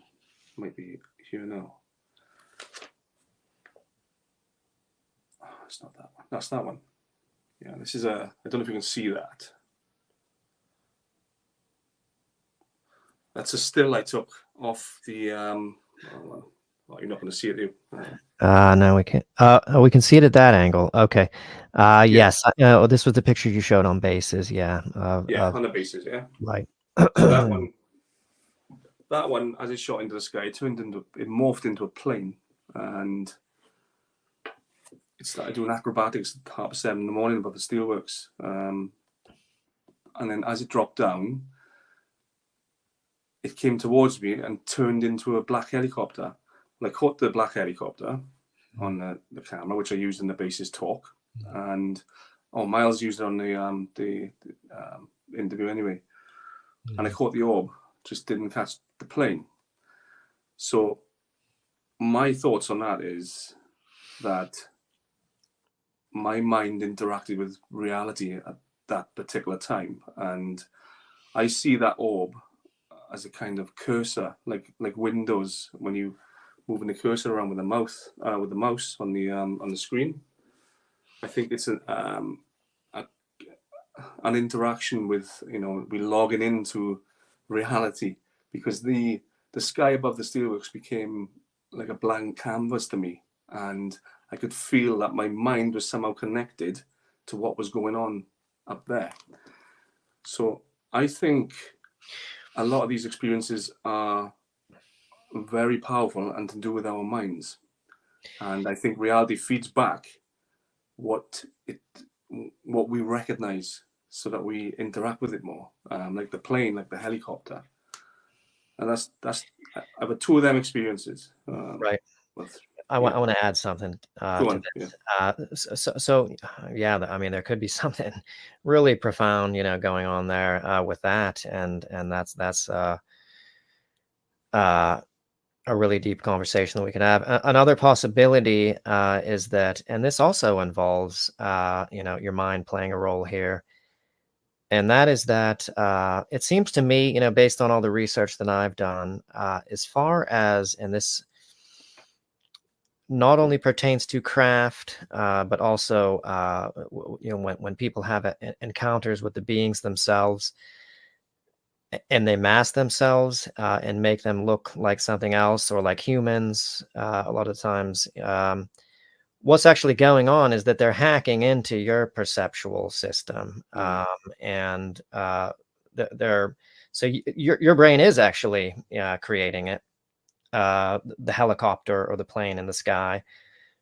But it's because they're doing that. They're feeding you that data or whatever, how the waveform information, and you're decoding it like the image of a helicopter or a we've plane. been used to create that image, yeah.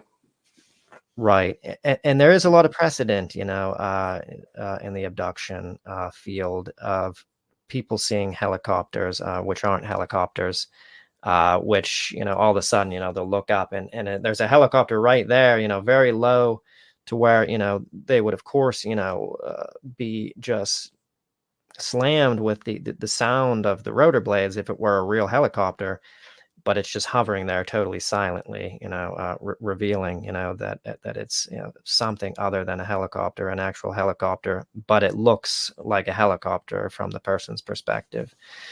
And so that's my thought in a lot of those cases, that they are masking, and they might do this all the time. There might be a lot of traffic, that we see in the skies.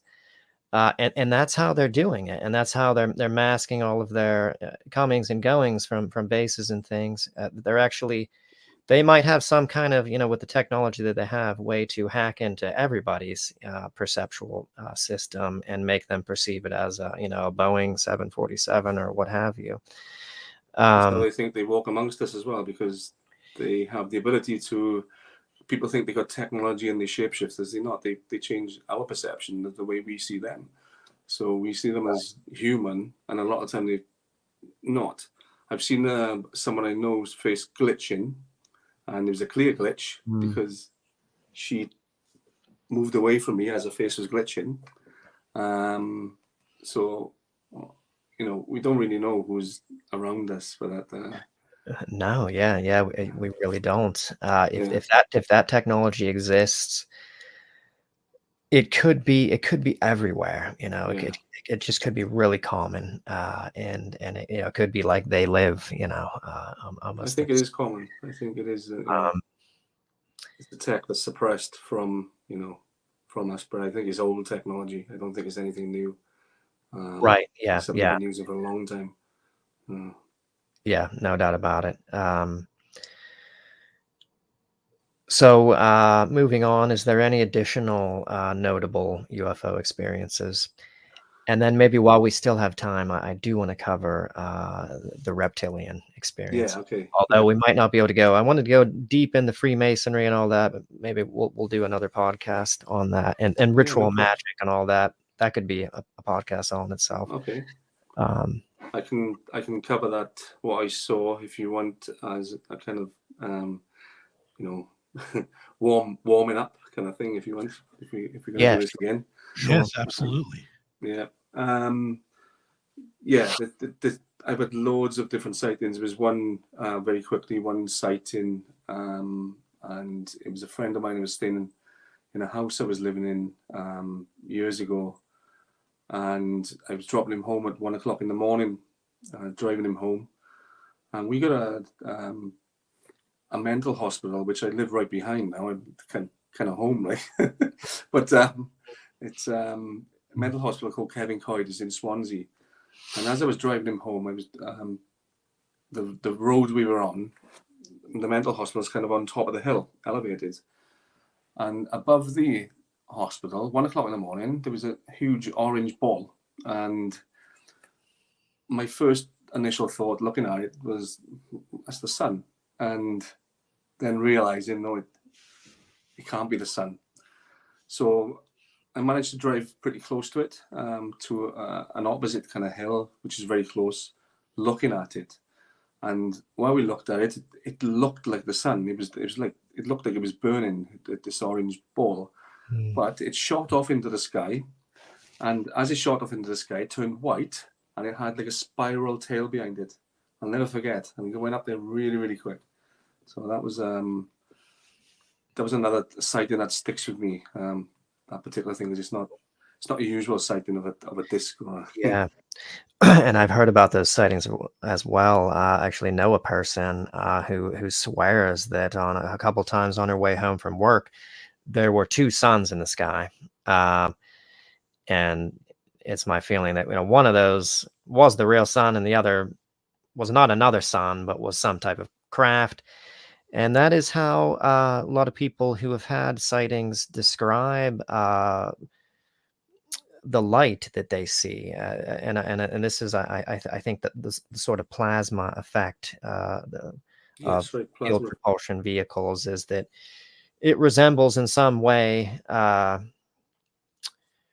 plasma of the sun. The sun is also plasma, and that's why it looks like that.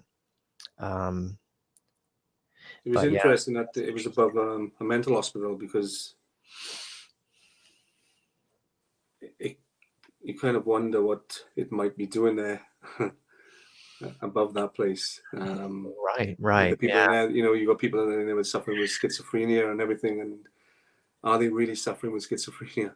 Some of them, or are they being, actually spoken to and yeah. abducted? I think a fair amount of them, if not like the great preponderance of people that are hearing voices, it's not their own mind creating those voices. I mean, they are being communicated to. A lot of times these people do have problems, and they do have, a condition, and might have delusional thinking even, but there's a certain portion of what they're experiencing that is real interaction with non-human intelligences. But yeah, that's interesting. Yeah, someone in that hospital is maybe an abductee, or who knows. Definitely. Do you want to cover the Yeah, let's close with that, and then this will be a kind of teaser for another podcast. So Give us a little intro into how you got into Freemasonry. So you became a Freemason at some point. yes, I did. I won't go into details of how, but I just know it was somewhere I was meant to go at the time as part of my learning, and it was kind of hard to, because at the time I'm very much, just to touch on it very lightly, very much into the ritual magic going on in society, and the ritual magic going on with false flag events, and using cities as temples, basically. And I think Facebook is quite a big temple for all sorts of magic and freelance magic and all those magicians. Anyhow, that led me into the Masonic Lodge, and I had pretty good knowledge going in there, if I'm being honest, because it was very much an interest of mine, all the esoteric subjects, and learning about how energy is manipulated and stuff like that, and knowing that Masonry is an archaic system of magic.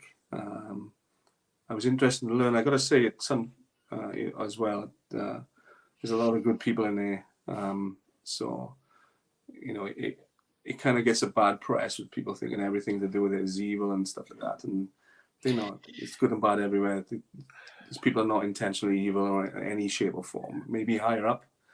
I mean, higher up the orders, Masons do cross over into covens of witches, which the system is exactly the same. So right, and there can even be people who are fairly high up, like Manly P. Hall. I don't know what his 33rd degree or whatever. Clearly he is not involved in. If you listen to, clearly there is a lot of he's people. Quite enlightening, isn't he? Yeah. So, right. And he's empowering when you listen to his stuff and all that. So it depends which way you want to take the magic, and again, it comes down to people's minds and perception and what they have inside in their hearts. You get a dark heart or a nice light, healthy light going on there. So anyway, it was a 3rd degree ceremony, and 3rd degree ceremony is done with the lights off. But on this particular night, it was done in a place called the Minor Temple, and for some reason the lights couldn't be switched off in the organ room. So up above in the temple, you have an organ room. So you've got an organ player, and the whole temple is acoustically built for sound and resonance. So yeah, do you want to ask a question? Well, that's interesting. Yeah, I did not know that. So like and all for the organ, the sound of the organ to resonate appropriately. It resonates and that is I did not know that either. That the organ music is a big part of the magic or whatever. Big part of the ceremony and a big part of the magic. Yeah, and it'll all be in perfect timing in the ceremony to a particular perambulation around the lodge, or a particular narrative or allegory drama that's being played out. It'll come in at the right time. So much like a church service, it's very Catholic. It's almost Catholic in its way. Like if you can imagine a Catholic service, it's very similar. So you've got the checkered floor, and you've got the outskirts where everything is clockwise. And I remember sitting there. It was quite dark in there. There was just light coming from the organ room and reflecting into the temple. The organ room was quite high up, and I'm sitting there with a friend, and all coming from a spiritual background of mediumship and that, I start seeing lights with tails on darting across the checkered floor, and I think that was like what people would describe as orbs, you think? Or they were orbs with tails, yeah, but very, very light, and they were just going off into no particular direction, just like as if like wild, like really salient lights, like bright, bright lights, caught your attention. Yeah. And is there a group of people, all sitting next to each other? Now at this point, are you noticing that other people are seeing the lights or not seeing the lights, or I didn't notice the other people because it's kind of in the dark at times. Can't really see the other people. If I'm looking across the temple to the chairs opposite, I can't really see their faces. So maybe a glare or dim, but I can't see where they're looking. But when I saw the lights, I wasn't looking at anybody anyway. I was just looking at what was going on, and I remember thinking, oh, that's nice. Look at that. Look at those lights. It's nice. As you as you come from a mediumistic background, you see lights. Oh, look at that. Anyhow, Mhm. duped myself. And then I looked at the lights, and I looked up, and then on about 6 foot away from me, maybe 7 foot away from me, I guess, 3 froggy snake looking beings were standing there. 2 of their backs turned to me, and one of them was looking straight at me. Just like snap and they're there, They were or there sort of fate that they were just all of a sudden they're there. all of a sudden. No sort of transition, just bam, No. they appear. They were there. I didn't see how they got there. Thinking about it, they must have ported there somehow. But there's another thing going on here, is that not everybody can see them. So far, I'm the only one that can see them, and I didn't know who could see them, and I didn't know who to ask if they saw them either. It was kind of like an elephant in the living room thing. Right, yeah, you don't want to just reveal to people that, in any case, that that you're seeing stuff. No, Exactly. If you're not sure that they've seen it also. Well, Yeah, because there might not be room upon the hill if you're telling people that. Yeah, funny, I'm living right behind it now. But go into the full description of so they all of a sudden they just manifest, and this is really close. So this is only 6 or 7 feet away. 6 or 7 feet away from me. The 2 of them had their backs and to me. did you not? And if I get you right, when you describe this in bases, you were not surprised, and I find that an interesting element. Like I would have thought, if an immense imposing reptilian figure suddenly manifests before you, there'd be some shock to that. It was a say that again. Me not being able to process that situation properly. Okay. So I had no almost figures or nothing. It was just like, what am I looking at? And I'm still trying to work it out. So maybe just because of the seamlessness of the transition, all of a sudden, they're just there, and yeah. But what did they look like and everything? So they had kind of white skin, and it had like Dalmatian patches on them, but they were a little bit bigger than like a Dalmatian patch. So black patches, black like and Dalmatian. Brown. Reptile like at all, as far as the coloration, like it all reminiscent of the sort of patches and coloring of reptiles. The two that they back turned to me had tails, and the one looking at me had I could see then he had a frog's mouth with snake's eyes, and it's no neck. It was just all one kind of thing, and just standing there and looking at me.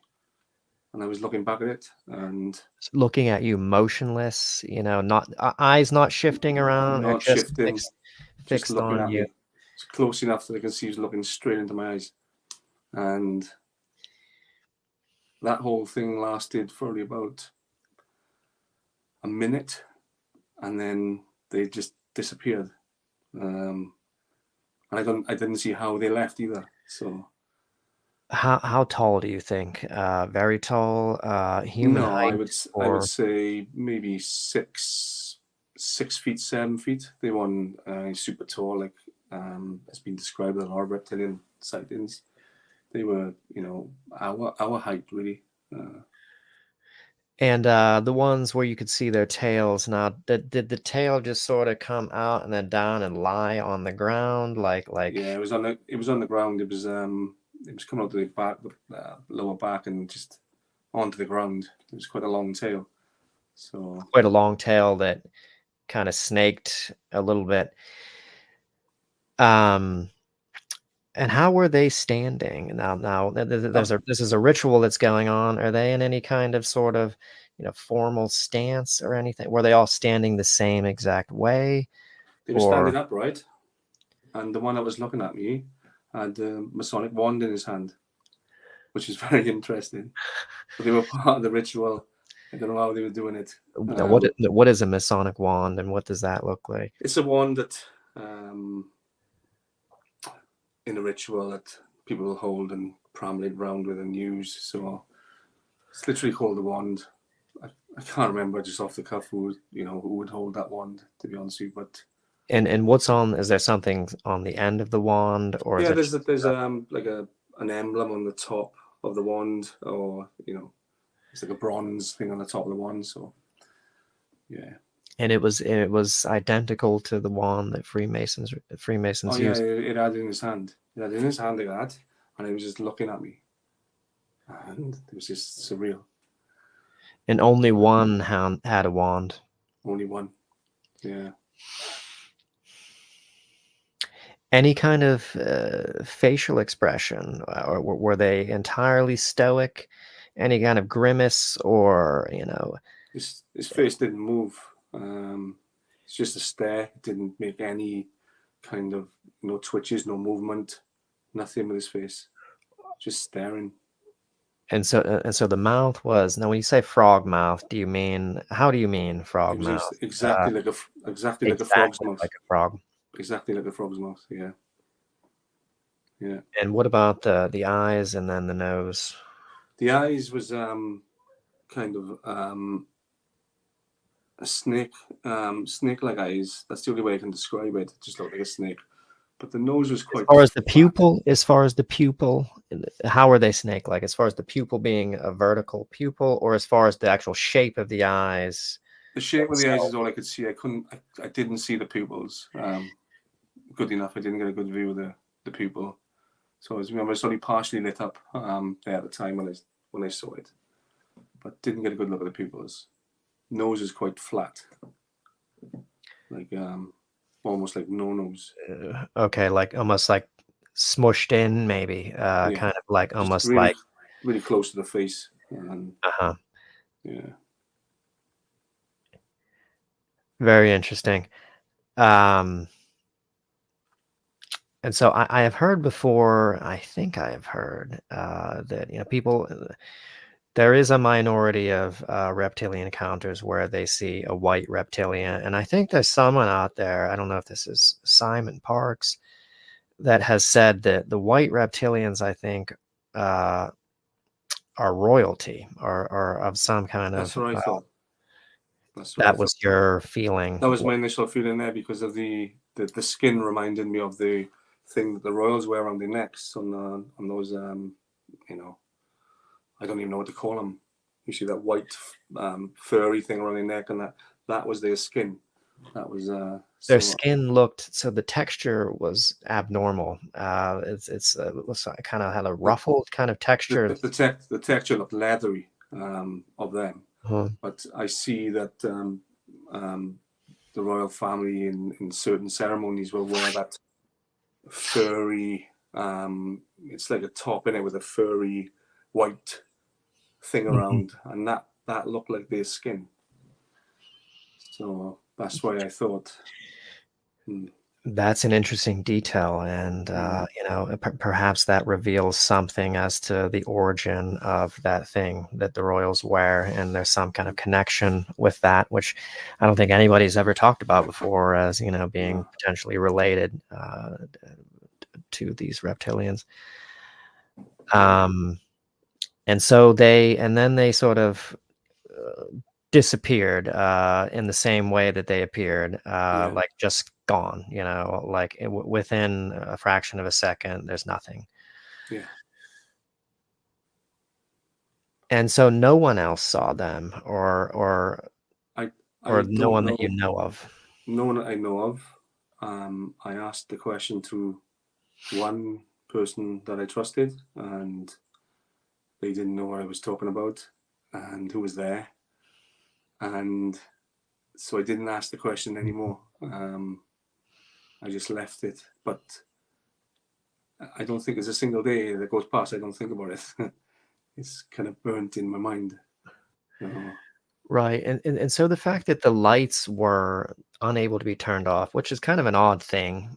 Yeah. why weren't they able to switch off the lights? You know, I find Yeah. that strange.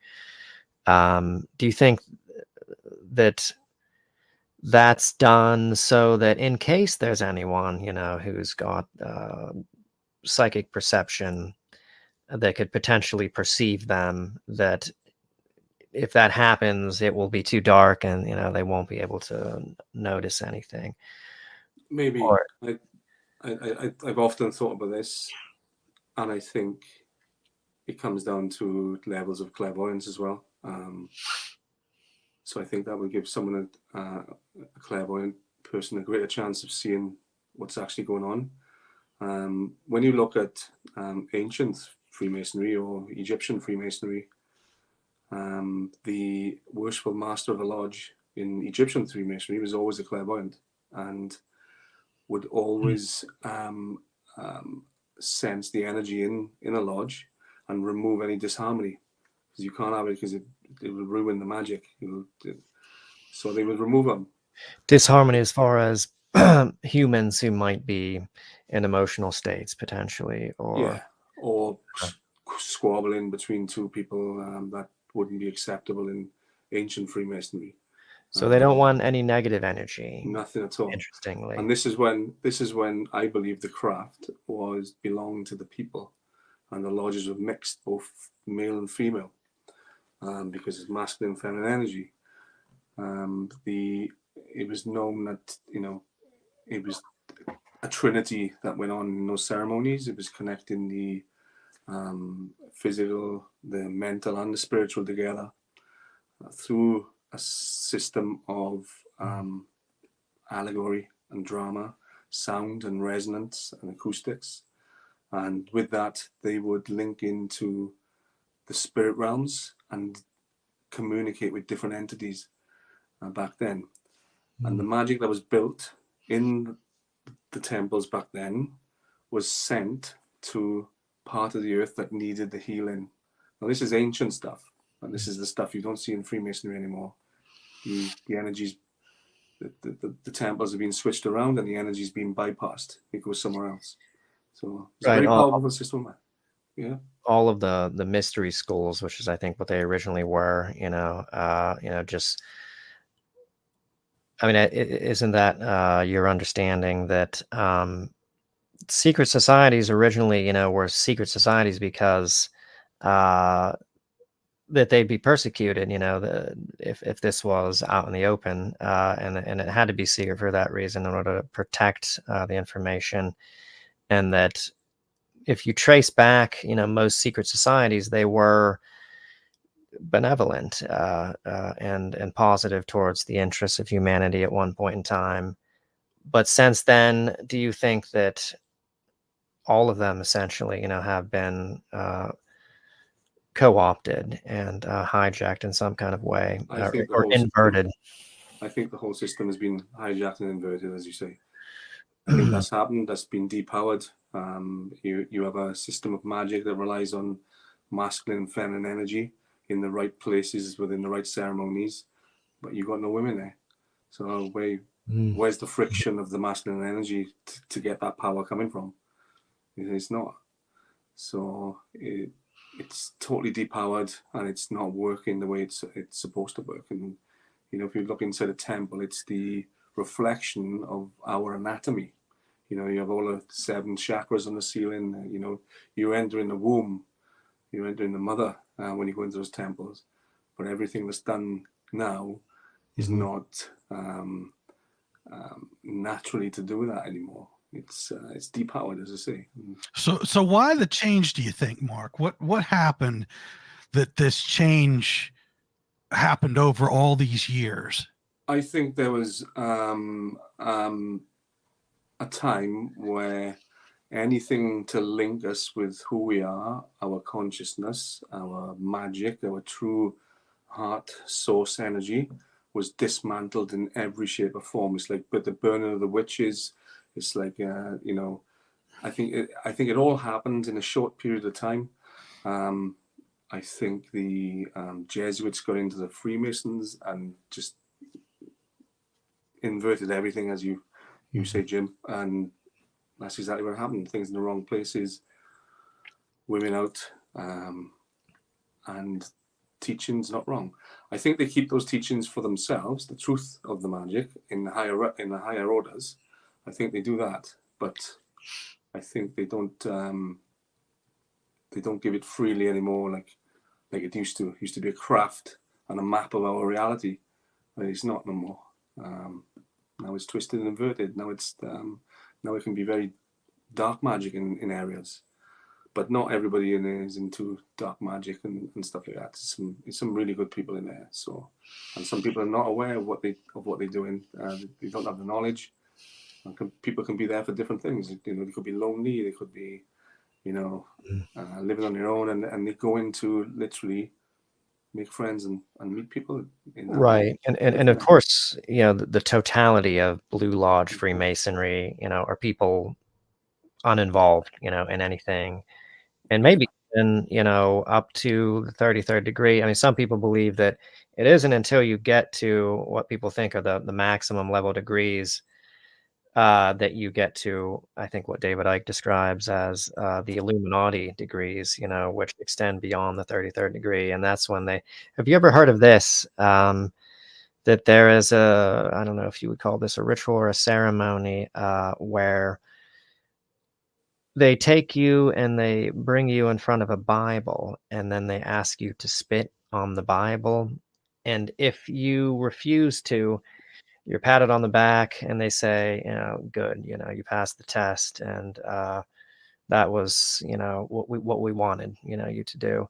But if you do go ahead and spit on the Bible, then, you know, those are the members that are taken to the higher levels. I don't know where I heard that. I don't know if that was David Icke that said that. Yeah, it's very possible. And, you know, again, it's to do with the inversion or the crucifixion of the Christos in the Bible.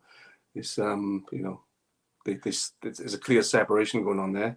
They're trying to find what's in people's hearts there, and then subconsciously what they're going to do, and spur them off, and that would make sense that would be done. 100%. Yeah. Mm-hmm. So, Mark, I want to ask this question, and this has to do with religion as well. Now, in your practice of being a Freemason, you talk about magic and things like that, but the Bible tells you that none of that is true. That magic is, you know, that's all demons and evil. And so I'm kind of torn on this I can help you with that. Because I get why it's a secret society and why they went secret society, because you wouldn't want people to know that you're going not really against the Bible, but certain aspects of the Bible. Tell me your thoughts on this. So the Bible says not to delve into any form of magic, and I can't remember where that is. I remember hearing it and remembering it, and to a degree, I agree with it to a degree, because I think when you get into dark magic, then a certain degree of it, you are creating a spell off the back of somebody else. So, you know, you can be running a narrative, or the energy's coming from another person that they're unaware of. They've just unwittingly consented into taking part, or they on a bigger scale, they've consented to taking part in an operation because it happens on big scales, more than we can imagine. So then it's predatory. It's kind of predatory of other people, and I think that's a hacking system, to take our energy and life source, and it's a hacking system for the lower entities to feed themselves. And I think there's always a karmic, magnetic consequence to doing that. But I think we're at a time now where we don't need to to do these rituals to be able to manifest and create reality the way we want. I think it's getting to the point where we're learning that the sounds and the vibrations of our words, our thoughts, and our thoughts when we've cleared a lot of traumas are much more powerful because there's nothing angering in between or blocking us. And I think we're getting back to that. And I think that is godlike and who we really are. So we're coming out of this kind of really bit of a dark illusion, to be honest with you, and a bit of a trapping system and a twisting of magic, which doesn't serve humans, because humans don't need that magic, I don't think. It's serving something else. So I agree with the Bible with, when I look at it, to say not to delve into dark magic and any form of dark magic. Sure, but the according to the Bible, everything of magic is no good, and this is where it's confusing to me, because it's almost like a suppression. The Bible is like a suppression. It talks like it's a suppression anyway. If we as humans can manifest together all this greatness, then why would they say you can't do it? Because literally, like you, light worker, things like that, are doing such good things, but yet that's a no-no in the Bible. And I think it's because if we can all come together in a positive note, and we can manifest peace and harmony and things like that, then the darker powers to be are like, oh wait, we can't have this. Is that kind of? Yeah, I think it's the form of magic we choose, and I think it's a magic that's more aligned to us, more aligned to our heart center, more aligned to who we are as a soul, and that's natural. I believe we're all gods and we all have this God power, but I think the God power has been spurred off us, and I don't think there's anything wrong with using our own power and our own magic. But in that form, I think that there is an imbalance like that. I don't think that's right, the way it's used in dark magic and stuff. I say it's hurting other people. Sure. It's taking their energy. So there's going to be a consequence to that. But no, yeah. Thank you for your insight on that, because I was just kind of confused. Magic can be taken as a bunch of different things. And one of those was, if you could take plants that can heal somebody and you used them back in the day, people were like, well, you're a witch, and now you're going to be burned at the stake. So, and even though that's a positive thing, because we're using plants that God put here to help people, it was definitely frowned upon. yeah, definitely. I think it's just about getting back to that, and I think that's the process we're going through now, is getting back to who we are, getting back to our natural states of being, our soul abilities, our even old-fashioned phone calls, telepathy, old-fashioned forms of flying, levitation. I think this stuff is all going to come back, and we're in the slow process of going through this filtering system. Some people are not ready, and some people have seen it, and I think there's a definite divide going on. There's definitely splitting of camps, and let's see what comes of that.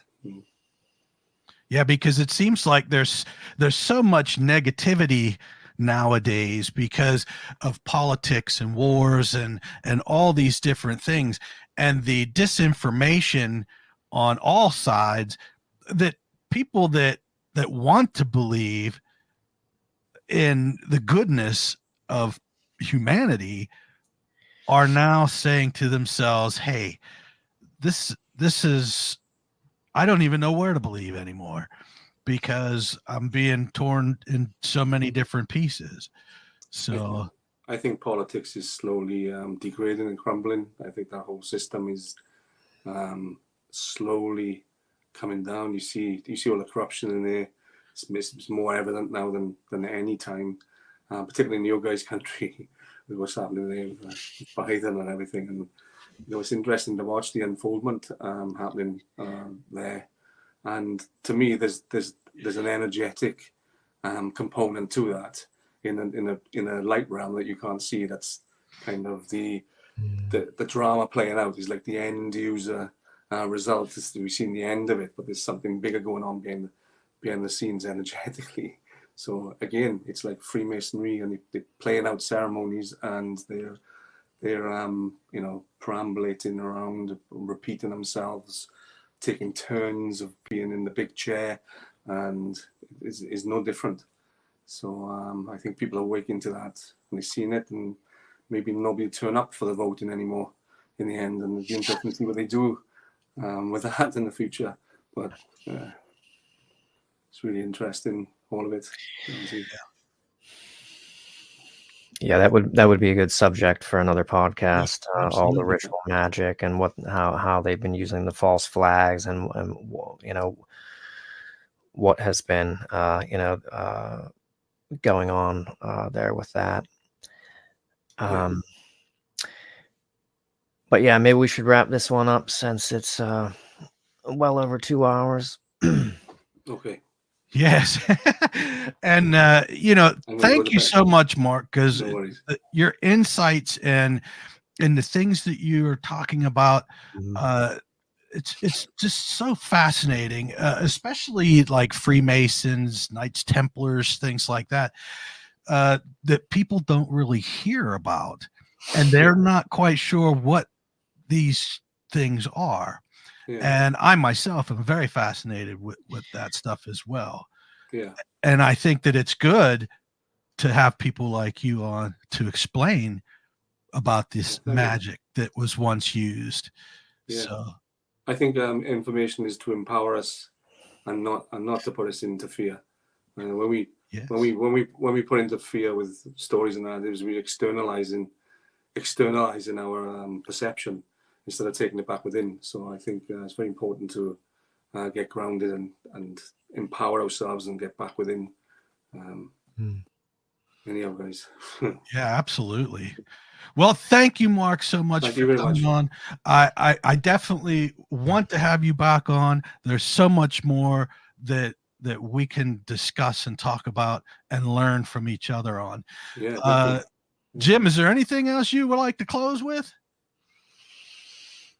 No, yeah, we'll just do another podcast. Yeah. And I'd love to get into, because I know you were also in the Knights Templar, not the real, Knights Templar behind the Knights Templar, but I'm really interested in that. I've had a lot of synchronicities that have led me to that, and I don't know if you know a lot about, I'm assuming you probably do, since you were in that organization.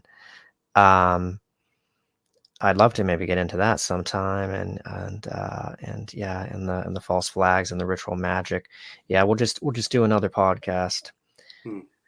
Yeah, go more in depth with your reptilian experience. Yeah, we could even go more in depth with that. There's other experiences with reptilians as well.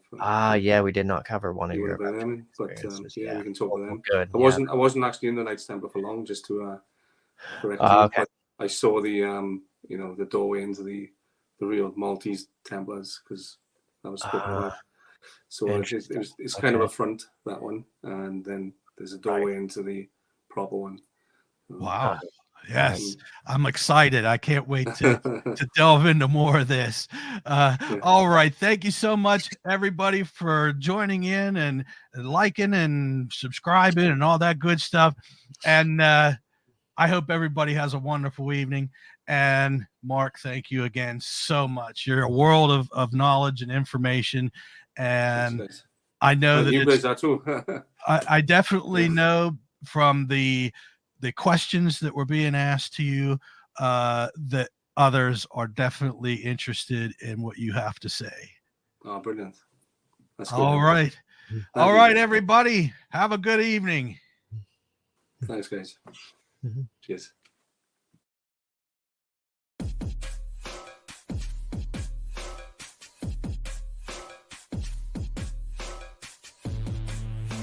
Thank you for tuning in with us tonight. We hope you enjoyed this episode. Please be sure to like, subscribe, and follow to receive notifications when new content is made available. A Paranomaly Beyond Disclosure is looking to talk with ufologists, researchers, investigators, contactees, abductees, channelers, and more for upcoming shows. Or if you have stories, photos, videos, questions, suggestions, or comments, please contact us through Messenger or email us at paranomalypodcast@gmail.com. You can also visit us at paranomalypodcast.com for more content and information, including all our social links. I thank you again for watching or listening, and we hope to see you on the next episode of Paranomaly Beyond Disclosure.